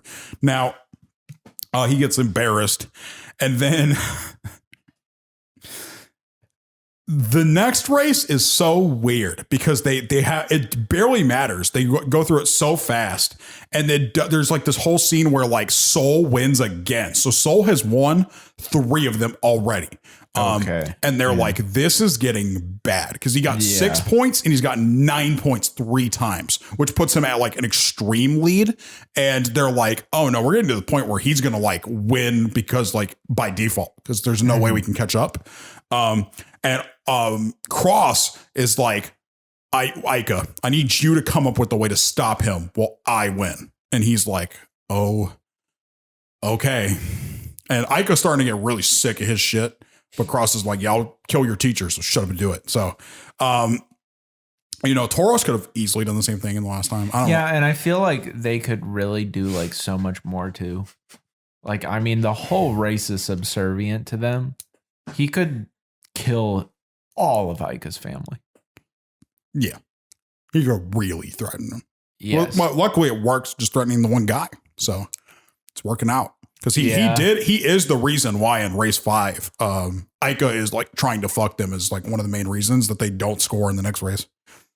So this next, in the 6th race, it goes pretty fast, and they race in the biological roots of the planet, whatever that means. It's just this big white tube that looks like a fucking like a laser light show kind of thing. It's weird, man. I can't really tell what the hell they mean by that, but Ica actually fucks them out of getting any points, and Molly starts getting really mad at him, and you can kind of tell that she can tell that he's not doing it because he wants to though, which it's just a shitty situation for Ica, to be honest. Ica gets a kind of short end of the stick in this second half where he just has to keep trying to kill them, even though like he's friends with them now. And then Don, there's a part where Don's just like chilling in his office and he's like, bro, dude, that was my own daughter, bro. I can't believe I was being such a fucking terrible person. He's also, just like, you forgot apparently Soul was the only winner that. Yes, in the 6th one, Cross destroyed the gate when trying to kill Soul. So Soul scores. And then he already fired a cannon at him that destroys the gate so no one else can fly through it and score. So nice. Soul is like an extreme advantage because no one even scored either. Yikes. Yeah. Okay. Yikes. So that would get us to the next slide, which means that we get our very first free response question answer. Which question are you answering? The first one. Okay. As a refresher, the question is. Wait, can I read it? Yeah. You have a fairly good friend named Jordan. I've been told, given that today the Jordan you know and the Jordan from the show were to swap, who do you believe would get a better deal out of the trade? At least 2-sentence answer, preferably MLA format. Okay. You can check the formatting afterward. I Yeah, think okay. You'll be satisfied. It says, I think Jordan would get a better payoff for switching with Jordan. The benefits that Jordan gets for switching with Jordan far outweigh the benefits of if Jordan switched with Jordan. Okay. Nice. That's perfect. That is compelling. That is compelling. What was your source? It's don't look at the second part. This is very important. But Noel Pod Speak 5347. Okay. Okay. You go. All right. In parentheses, the format. It was in parentheses. Check the format. Let me check the format. Can you like try not to look at the bottom part? Yeah, I got you. Okay. What's the math on top? Oh, that's hold on. I have to look at it to like actually tell you. It was the first one is 3 points, the second one is 4, and the third one is 2 points plus a potential 1 for extra credit. Okay. Where's your name in the corner? It's his piece of work. He's got to write his name. I still got the third one. I'm not done yet. Okay. He's got to write his name, the date, the teacher's name. Fuck, what's the order? The name, the date, the teacher's name, and then your school. Okay, I got this. What was the other one? Yeah, I got this. Your school. Your school, yeah. By the way, before we continue, I do just want to say, as the tech guy, I will take a picture of this piece of paper that Bryce has made. Trust his piece me. of art, and it will be included in the video version you can find on youtube.com/Content Crusaders. And we'll also post on Twitter. You're gonna love this one. It will be on social media, Instagram and Twitter. Justin's like, I mean, I guess we could post on Twitter. I mean, it'll be easier for people to find it. Yeah.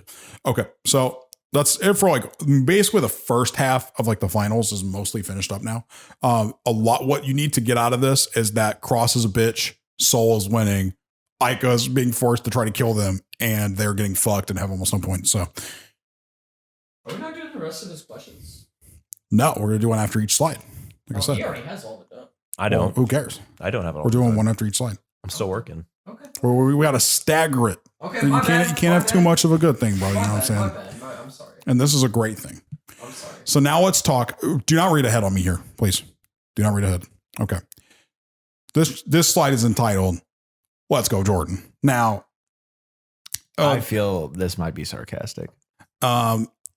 Molly is walking around. She actually sees Ondai, Ning, and Skun, and Ica teaming up in order to attempt to kill Soul.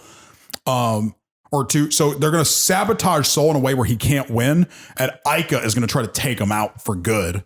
And Ning and Skun and Ondai are just going to help him set up the situation. And then Cross is going to win.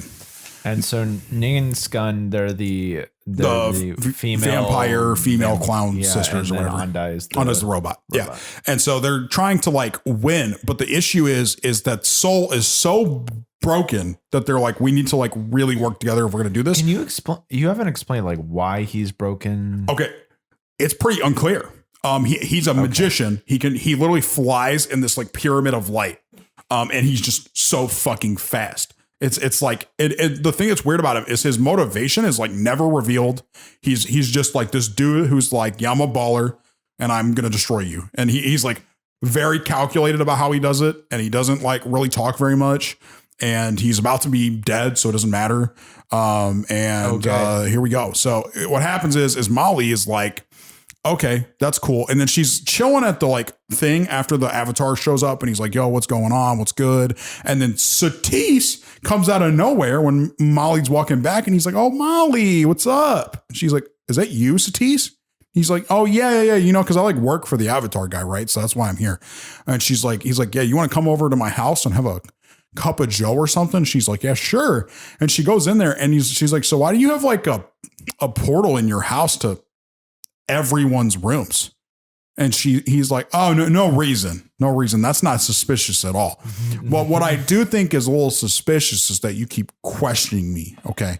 And she's like, yeah, I'm going to go into Soul's room. And he's like, what? And she just goes in. So Soul's just chilling. He's vibing in his little room and he's just literally meditating. And she comes in and she says, hey, what's up, dog? And he's like, oh, whoa, what's up? And he's like, yeah, these 4 people are trying to kill you and rig the race against you. And he's like, what does she stand to gain? He's like, okay.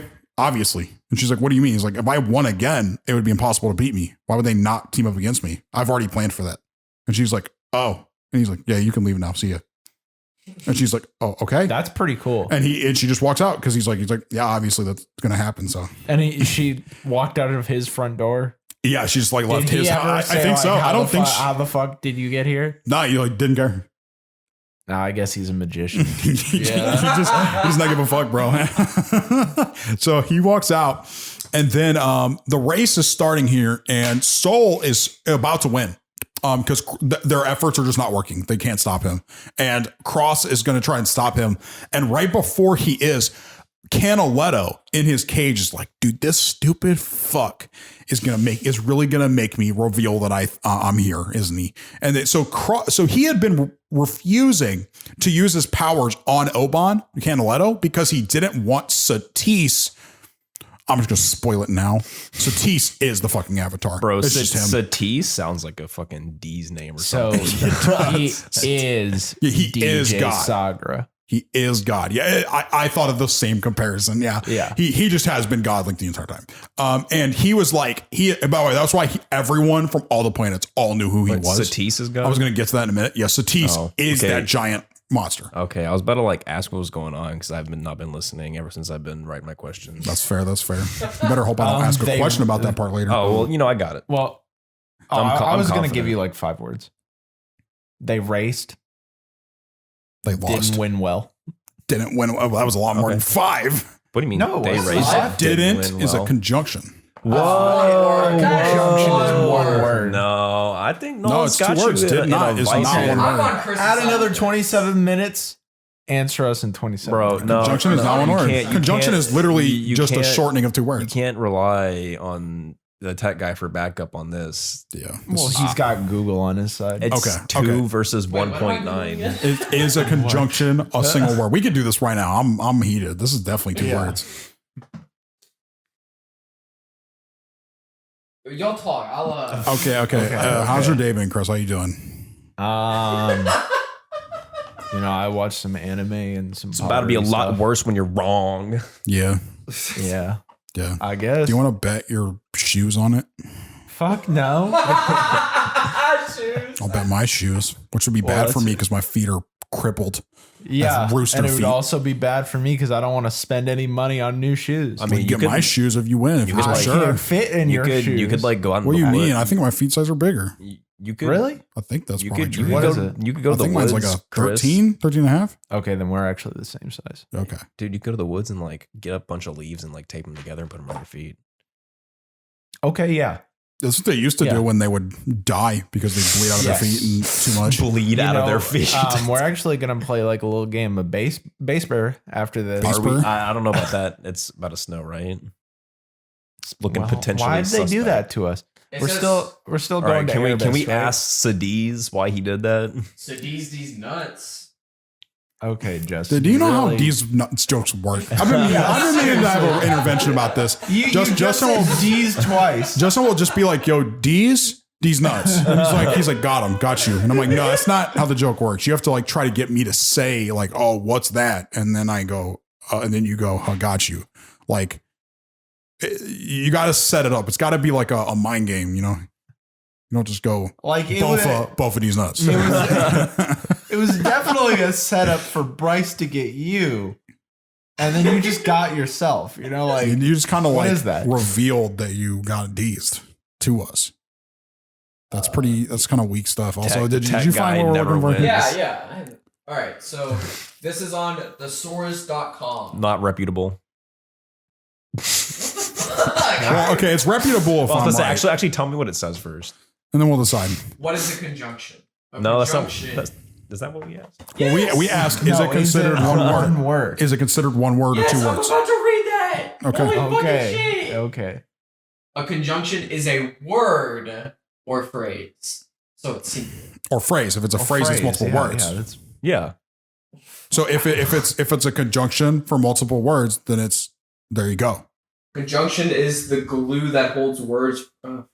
Holds words, not word together.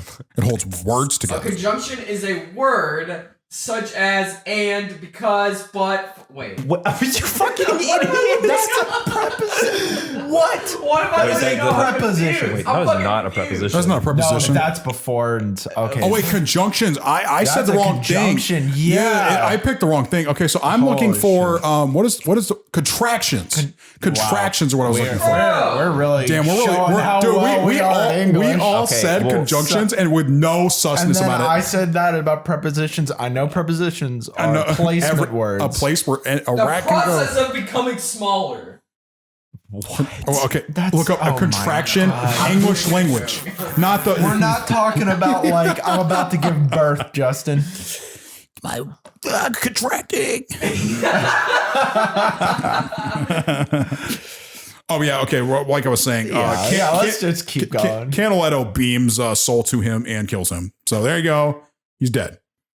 That's Soul's lame. dead. Wait, That's lame. who's Well, yeah. So Soul he again? wasn't trying to do it, but Soul was like outside of his calculations because he can use magic. So he wasn't able to control like what Soul was doing like he could everyone else.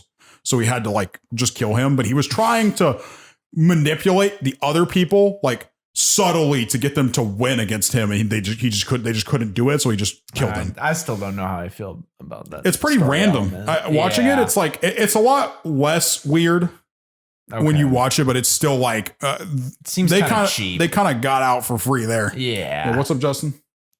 Okay. According to CambridgeEnglish.org. Not reputable. So it's fucking reputable. .org is less reputable than .com. Yeah. Contracted words count as the number of words they would be if they were not contracted. For example, No, I'm not done yet. I'm not done yet. You're not done. For example, isn't, didn't, I'm, Al are counted as two words replacing is not, did not, I am, I will. Where the contraction replaces one word, example, can't for cannot, it is counted as one word. Well, cannot is a Yeah, single it's word counted as normally. a single word. Yeah, cannot. So if you use can't instead of cannot, it counts as one But word because that- cannot spelled out is a single word anyways. But that Yeah. does mean that we are both right because both of those What can was be the specific contractions. example? well, you we're used talking didn't. Okay, Didn't is yeah, definitely did not right. You were not Yeah. right, Chris. about? Get So fucking it's still- cooked. how the fuck does it count? Dude, the first ever segment of Chris is wrong. Did we bring that up earlier? Yes. Like, I don't even remember what the So fuck this I was is Oh, the that was a good segue into that. All right. Oh no. Yeah. We That's had good to come up with stuff. a theme song for Chris. Chris is wrong. Yeah, Chris is Yeah, we gotta find something that Chris is wrong about. Oh man. This is Damn. just a cooking right here. Okay, let's continue. I'm looking forward to Bryce is wrong. That's about to be happening. Okay. Now, the next thing that occurs is Jordan, and so she's like sitting there like next to like Jordan, and she's so by the way, he comes up to Don comes up to Molly. He's like, "Hey, I think you're my daughter. I'm pretty sure that's who you are. Are you?" And she's like, "Fuck you," and runs away. That's a yes. And then something and, tragic's about to happen. 'cause And she so runs no, she away. goes over to like snuggle with Jordan again. Oh, no. And so she's like leaning on Jordan's shoulder, and she's like, "I fucking hate him." And Jordan's like, "Yeah, I like this situation, good stuff." And so and she's like just like venting to Jordan. That happens a lot in the rest of the show. And then Jordan's like, "Yeah, keep it up. Keep being a bitch, Don. I like what this is causing." And then they go to the next race.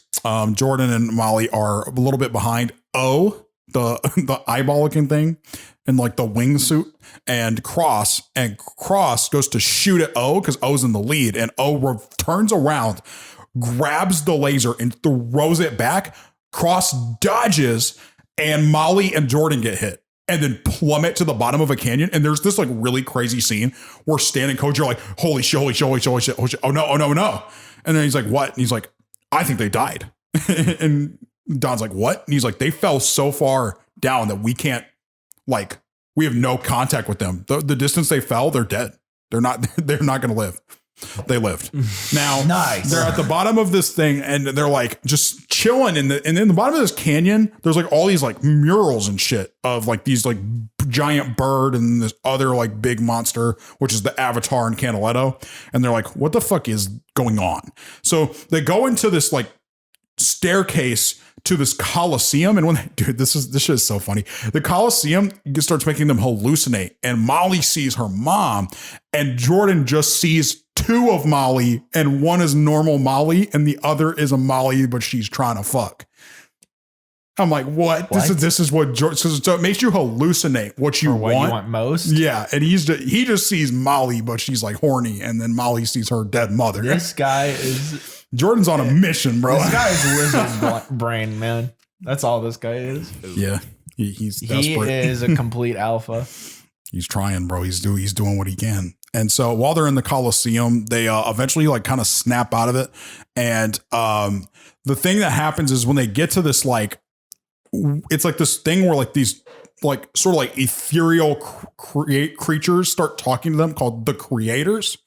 And they're speaking to them and they find out while talking to them that there is no fucking wish. The Satis can't do that shit. But what he can do is pass on his powers because it's nearly been 10,000 years. If you were to use your powers as much as he could nonstop, it would be shorter. This is why the ceasefire is not indefinite, because if he were to use his powers to prevent actual war at all times for 10,000 years, his power would not last 10,000 years like it's supposed to. I mean, couldn't you just like make sure you find people in a line that like have the ideals of not wanting war and just like pass your power down just for generations? Well, it's kind of what he's trying to do because he's trying to rig the race for Molly to win, essentially. By the way, that's just an interesting justification for how like God works, that he can't just do everything and make or he would run out of power. Yeah, he would run out of the ability to control stuff. And so part of the problem is that his power is also what is keeping Canaletto in jail. And he's spending most of his time doing that. So if he were to like lessen up on that to make the ceasefire longer, what would happen is Canaletto would escape almost immediately. But it's almost been 10,000 years, so his power is going to be gone soon anyways. So we get to a situation where he's like, look, there's one more race left. I'm going to be honest. Cause they get back through this like teleportation thing that the creators do. They come into like the room before they're about to do the next race. And they're like, hey, everyone, there's no fucking wish. You just replace Satis if you win. And they're like, what? Excuse me? And then they start thinking about it and they're like, wait a second. If I win, I'm God. And then they're like, yeah. And Cross is like, holy shit, bet. I can kill more than Earth if I'm God. And they're like, oh, that's not good. And then Satis is like, yo, by the way, the point system's a little arbitrary now that I've told you the real reason I was doing it like that. So if you win the next one, fuck it, you win. And they're like, what? Okay, sure. That's And then Satis is really pushing for Molly to win. It's pretty obvious. And then Don hears about this from Molly and Jordan. Molly and Jordan call the president, or Don calls the president after talking to Molly and Jordan. And he's like, okay, I don't care anymore. And neither does Molly, because we can't bring her mom back. We don't really give a shit anymore. Can we leave? And he's like, dude, you're telling me we can have a human be God? Hell no, you can't leave. yeah. They're like, if you were to leave anyways, Cross is the favorite to win. So if Cross were to win, then the Krogs would just destroy our planet for sure. Is she the favorite to go second? Because she has not shown She herself. should not be the favorite to go second. And why would Satis want her of all people anyway? She's just the least shitty person in the group, which is funny because it's not true. I think O is a much cooler guy. We'll get to that in a second. Bro, O becomes pretty important here in a second. Looks a lot cooler. O He looks like Iba. O seems like a cool. Yeah, he does actually. O seems like a really cool guy in my opinion. But yeah, O also can't talk. Who is Iba?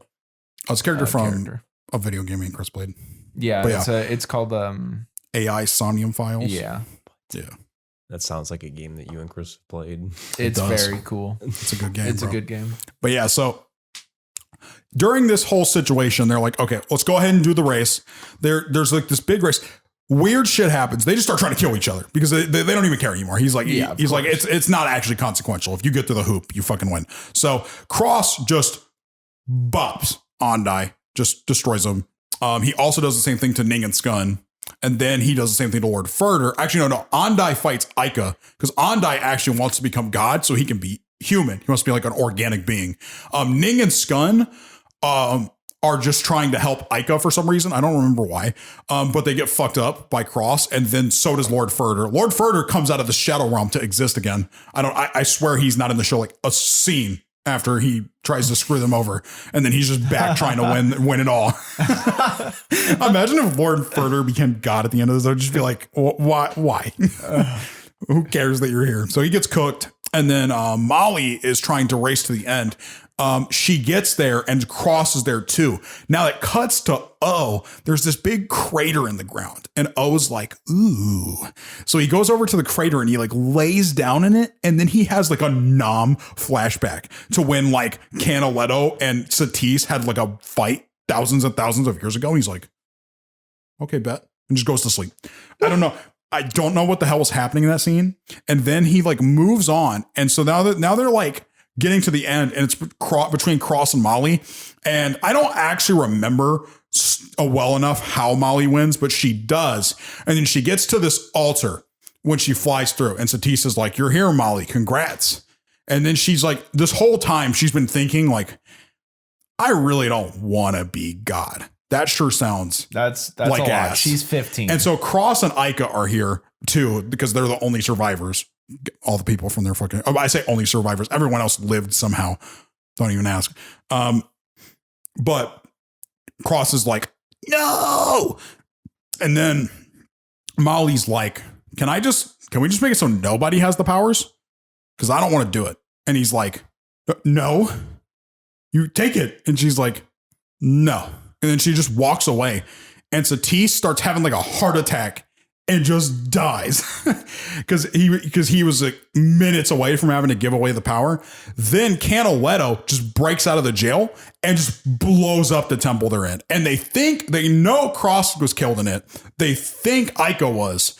And then they're flying off, her and Jordan, and she's just looking down there and she's like, holy shit, that is not what I thought was going to happen. So now Canaletto. Yeah, I mean, okay. You know, in this situation, I do not fault Molly at all. It's so much responsibility for a fucking 15-year-old, right? Yeah. She's already going through so much. She doesn't want to do it. And Satis is sitting there like, I know how to choose the next god, a giant race tournament, where I'm not going to tell them that until the very end. And it's like, you know, maybe you could have been completely upfront about it, maybe even just wait until the start of the race. Yeah. You know, so, like there's a whole scene after this where they get back and Don and Molly are like, yo, this is cringe. We need to leave. Like this is beyond us now. And Canaletto is like, yeah, I'm going to fuck everything up. And she's like, you know what? And then she starts to feel guilty about it eventually. And she's like, I kind of feel like it's a little my responsibility to fix this. And apparently now that the humans have won, the power itself cannot be given to anyone else now.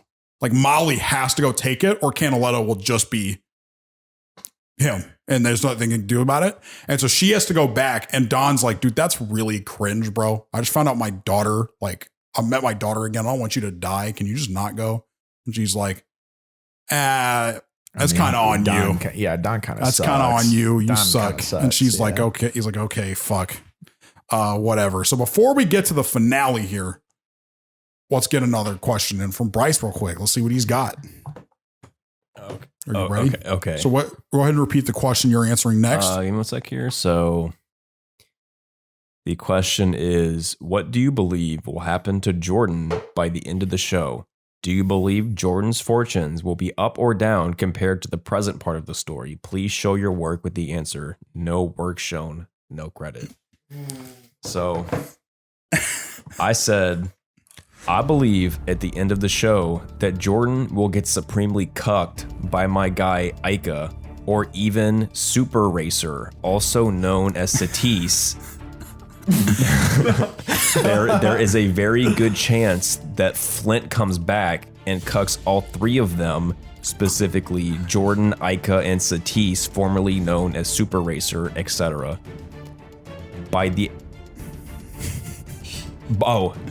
He cucks them by the act of first-degree murder. Flint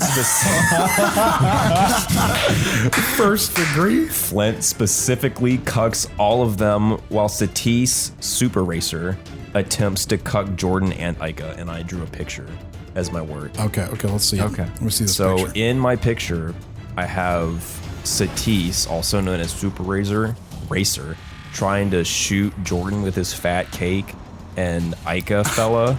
And while he's trying to do that, Satisse, who is the actual goat, the master cucker. Wait, no, excuse me. I Flint. very greatly misspoke there. Flint, the master cucker, also known as goat, is shooting Satisse, Jordan with his cake, and Ica fella at the same time as the master cucker, and so he can get my girl. What's her name? Shit. Molly. Yeah, so in the end, Jordan is in a worse situation because he gets cucked like 3 times. Well, let's go like B tier Roger from American Dad. You calling him B tier, but he's doing a lot more than B tier. He's literally killing God. That's true. True. This actually brings us True. something that I forgot to bring back up. Why the fuck was God allowed to be in the race to be I was God? going to say the thing. What if he just won? The thing that you forgot was when Does that not like prove that it's rigged? Yes. Like he clearly lost on purpose? Okay, what's up? Does Bryce have to okay, my question is, in order to get this question right, does he have to be right about what happens to Jordan? Or is it just... 'cause I think He did a pretty good one job. of the 4 points is for being correct. So he's going to be losing a point, but the rest seems pretty solid to me. He seems like he did a pretty stand-up job. And he showed his work. He showed his That's work. great. That's like worth 2 points at least. Yeah. Okay, you. you got Like- 5 points then. Dude, he has a dump truck, dude. I Bro, thought he shit himself. He's got some cake. You thought he He's shit got a himself? dump truck. I said He's maybe. also got a fucking massive Adam's apple that like goes into his head. Jordan. Okay. Why does he just have 3 holes for a face? What? No, okay, it's his eyebrow, his eye, and then his mouth that's specifically on the side of his face to make it look funnier. Also, he's got like the little face marks. You see that? The mustache face Oh, marks. he does have the face marks. Yeah. Nice. I think So- he did a great job. Now, Good job. O and Ica show back up here, and this is when they're explaining to them, hey, you have to like be the person who takes it, Molly. And so she goes back and she's like, yeah, I don't really think because I did that everyone else should have to die too. So she goes back and they're gonna fight Canaletto. Now, man, this part where so they get to this place called the Temple of Heart, and there's these 2 giant monsters defending it, and O's like, I got this, bro, and gets killed by these things. And I'm like, bro, poor O, bro. By the way, he's actually kind of a scary character. He's really broken, but like these monsters are just even more broken. And they don't even address the monsters like really at all. They kind of just like beat the fuck out of O and then kill him. And then they're like No. fighting Canaletto. Not O, dude. It's no. my favorite character other than Flint. Dude, Flint is so gross. But yeah, and then the next thing that like starts to happen is they get there and they surround him, and Canaletto's like, okay, force push. And he pushes Jordan. Jordan gets slammed into a wall, shatters his leg instantly. So his leg is completely destroyed, right? And he's just like on the ground, like screaming. And then a boulder falls off a building right on the same leg. And he's just like, and then they're like, Oh my God. so Molly is now coming up to Canaletto, and they're having like their like philosophical, like argument thing. Canaletto's like, I have been around for thousands and millions of years. And she's like, I'm 15. Hold that. Yeah.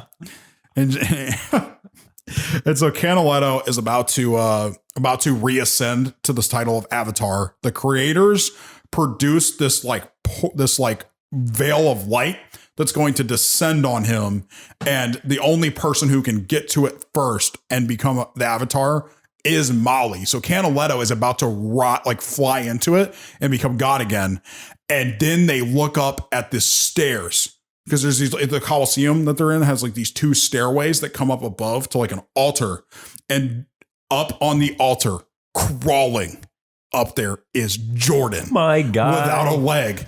And Jordan does like a thumbs up and flings himself off. And because humanity in general won, any human was able to take the title of God. So Jordan goes into the light and he comes out this like ginormous angelic creature and then just like smites Canaletto. I don't know why Satis didn't do that.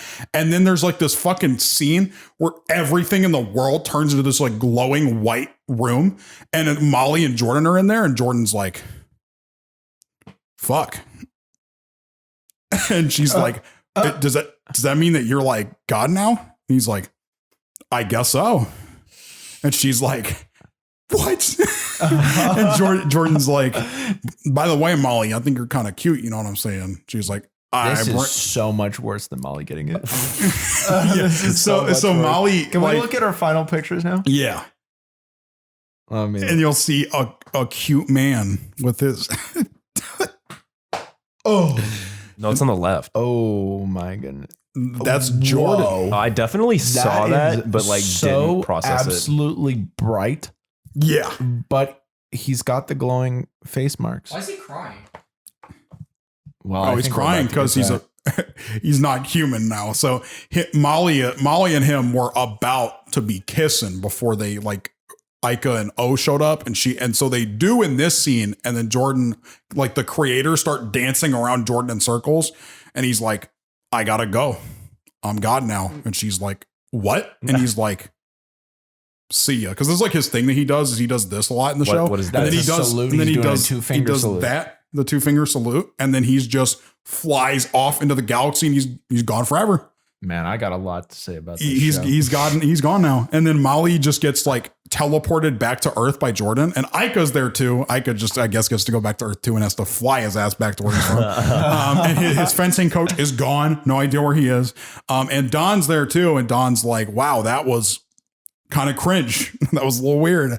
And then Jordan's just gone. And Molly's like, damn. And then Ica and Molly are sitting right next to each other. And he's like, yeah, I think I'm going to go. And she's like, oh, okay. And then Ica's like, see ya. And then, so he leaves. And then they just cut to like a year or two later. And she's like an adult, like a young adult now.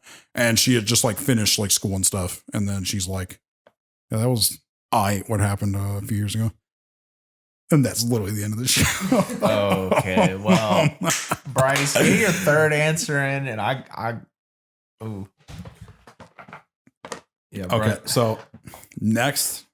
Okay. The next slide we'll have since we're going to the next slide, which doesn't exist. I don't think there's another slide. Then we're going to have Bryce's answer and then our final review. The third question was, on a scale of 1 to 10, rank Jordan's drip and why a minimum. Why a minimum 2-sentence answer is required. Dude, punctuation definitely would have helped with this.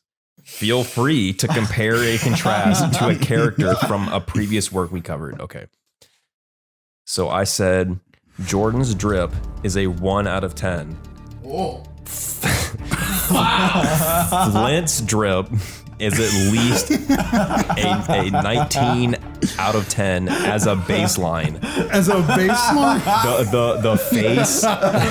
The face slash mustache marks do give Jordan that respectable point.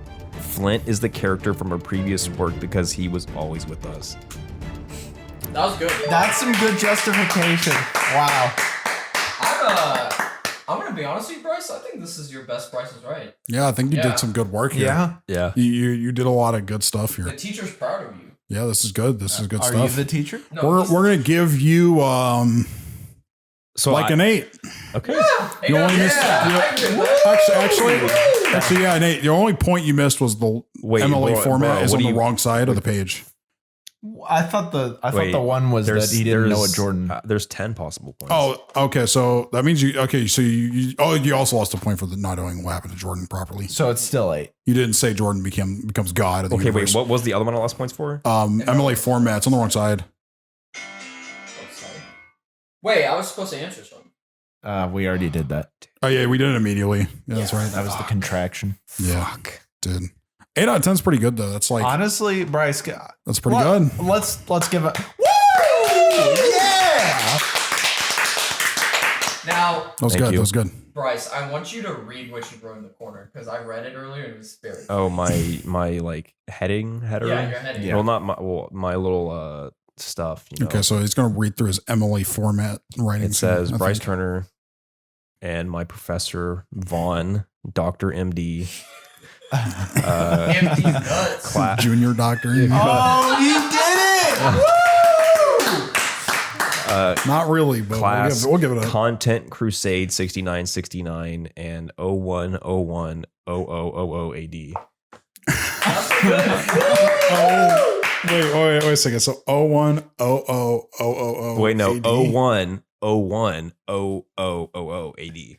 Wait, That's a really long time before it's- Jesus. We're talking wait. about God. Wait, so. it's wait. Oh, AD. That would be. Wait. That's like way past where we are. After death. After death. Wait, Oh, no. I was about to say. I gotta 01. correct myself. It's This is just the year it- 101. I'm trying to figure out. Well, what is the This is after is death. it is it So is this it is A? like- No, wait. What is the? It's like before Common Era. It's just CE. Okay, CE. BCE and Yeah, CE. no, it's CE. Okay. Yeah. Okay. So wait. Well, read the date again. 01. Okay. 01. 01. 01. Oh, dude. I think it's wait, but okay, I'm trying to but decide see, if that no, makes it the this- year 101 or like. Wait, No, what I mean do you have? this would just. So Well, it's literally a date that doesn't exist. Well, it would be like super far in the Well, future. Right? I guess. Like, do we count the zero as like a silent number, or like what do we? What do we do with that first zero? This was made in the alternate universe where all this is correct. So I got a perfect score. Nice. Wait, but you didn't put a title. That's the title right here. We're all coming. The math on top. Oh, yeah. He titled it the scoring criteria. Well, I can write it out a little bit cleaner. Yeah, that and you would- can take that would be another nice. picture, Justin, just so I'd you can appreciate Wait, I that. already took a read. picture. Well, I was saying, well, just we'll so take another. it's It's easy to tell with the title. You got more camera roll space. All right, Chris, fucking review this show. Wait. Before Chris reviews the show, I went to the bathroom earlier, and as I was taking a piss, I listened to episode 5, the episode where we came You up listened with to the whole episode. No, the ending. I mean, I believe he did. So we got, and I have the official So name. this segment is going to be, Okay. let me go ahead and, Why can't I say it? I mean, you could say, I think Yeah, he did. I He was gonna deserves say, it. you can go ahead and do it. Justin. Chris reviews the media piece and reviews and says it with his mouth.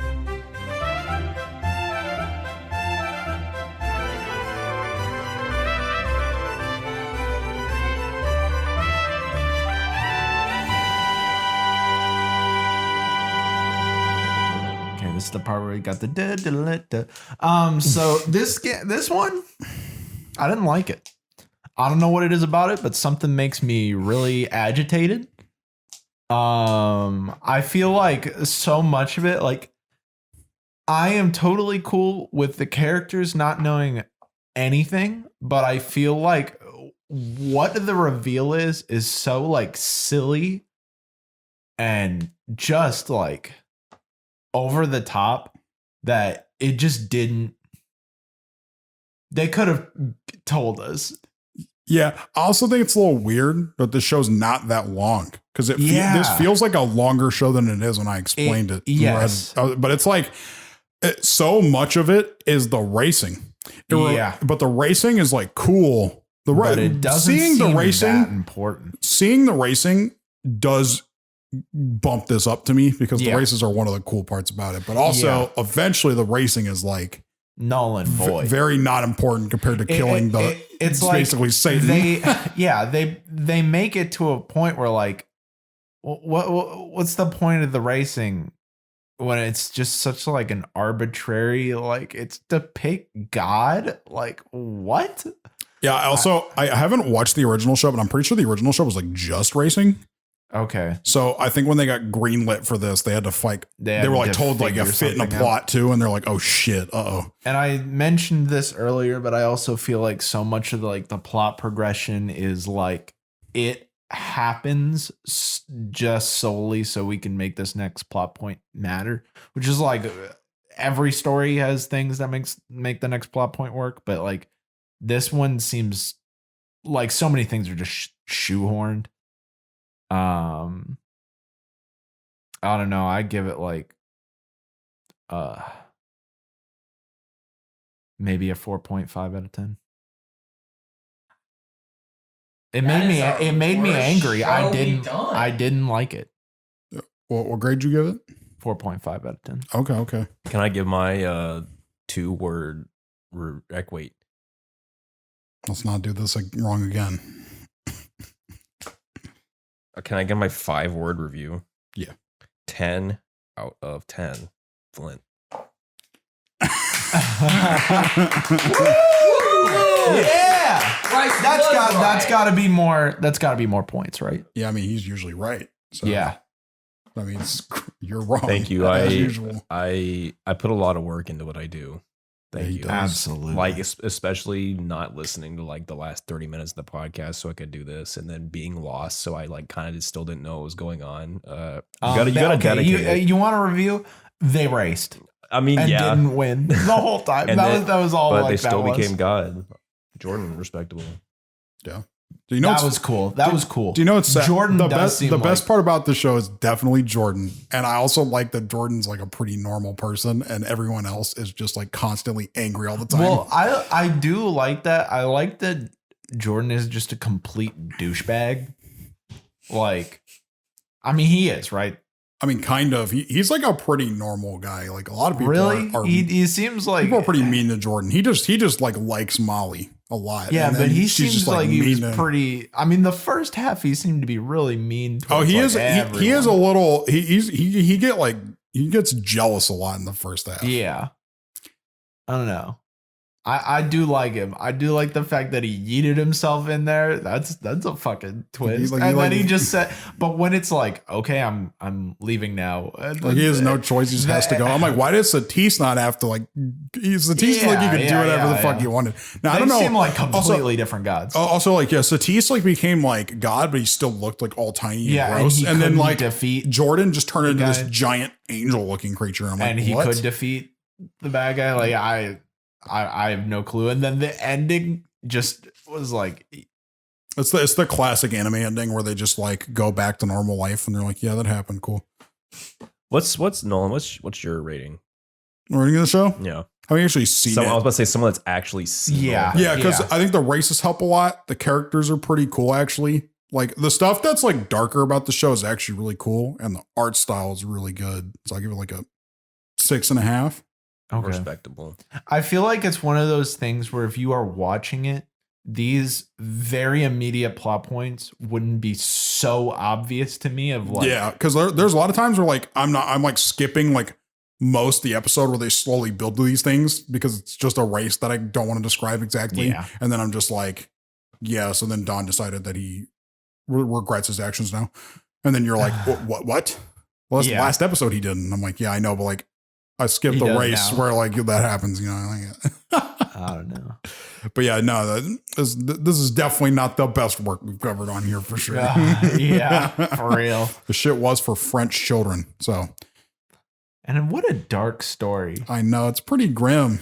Like the thing also was I never felt like it was I felt like it needed to lay into that kind of stuff more, and it just didn't. Yeah, that had to be for kids for some reason. Yeah. This show seems like there are just so many things that could have been done that could have made it It's better. like imagine if the Sonic X final arc had been designed for adults. That probably would have been really good. That probably would have been crazy good. Yeah. But instead it was in Sonic, which changes a lot of things. But yeah, all right. Okay. So are we about to wrap this up? Yeah. Oh, there we go. Okay. That was pretty good. All right. Good time. Chris, I just want to say something. I can't hear what you're saying. I can't hear you at all. Literally no way. You want to shut that off and then we're all Sorry. What the hell, What dude? was that doing? Okay, you don't get to ask me a question. Yeah, no. That wasn't a question. Oh, okay. What's the question? I was going to say. Wait.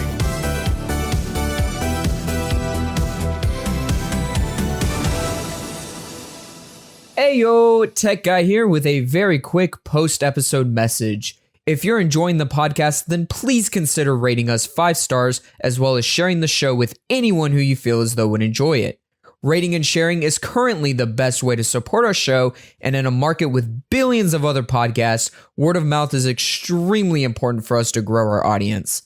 Thank you so much for listening to this dumb little show that we get to make, and we will return in 2 weeks for Content Crusaders Episode 9, Terraformers.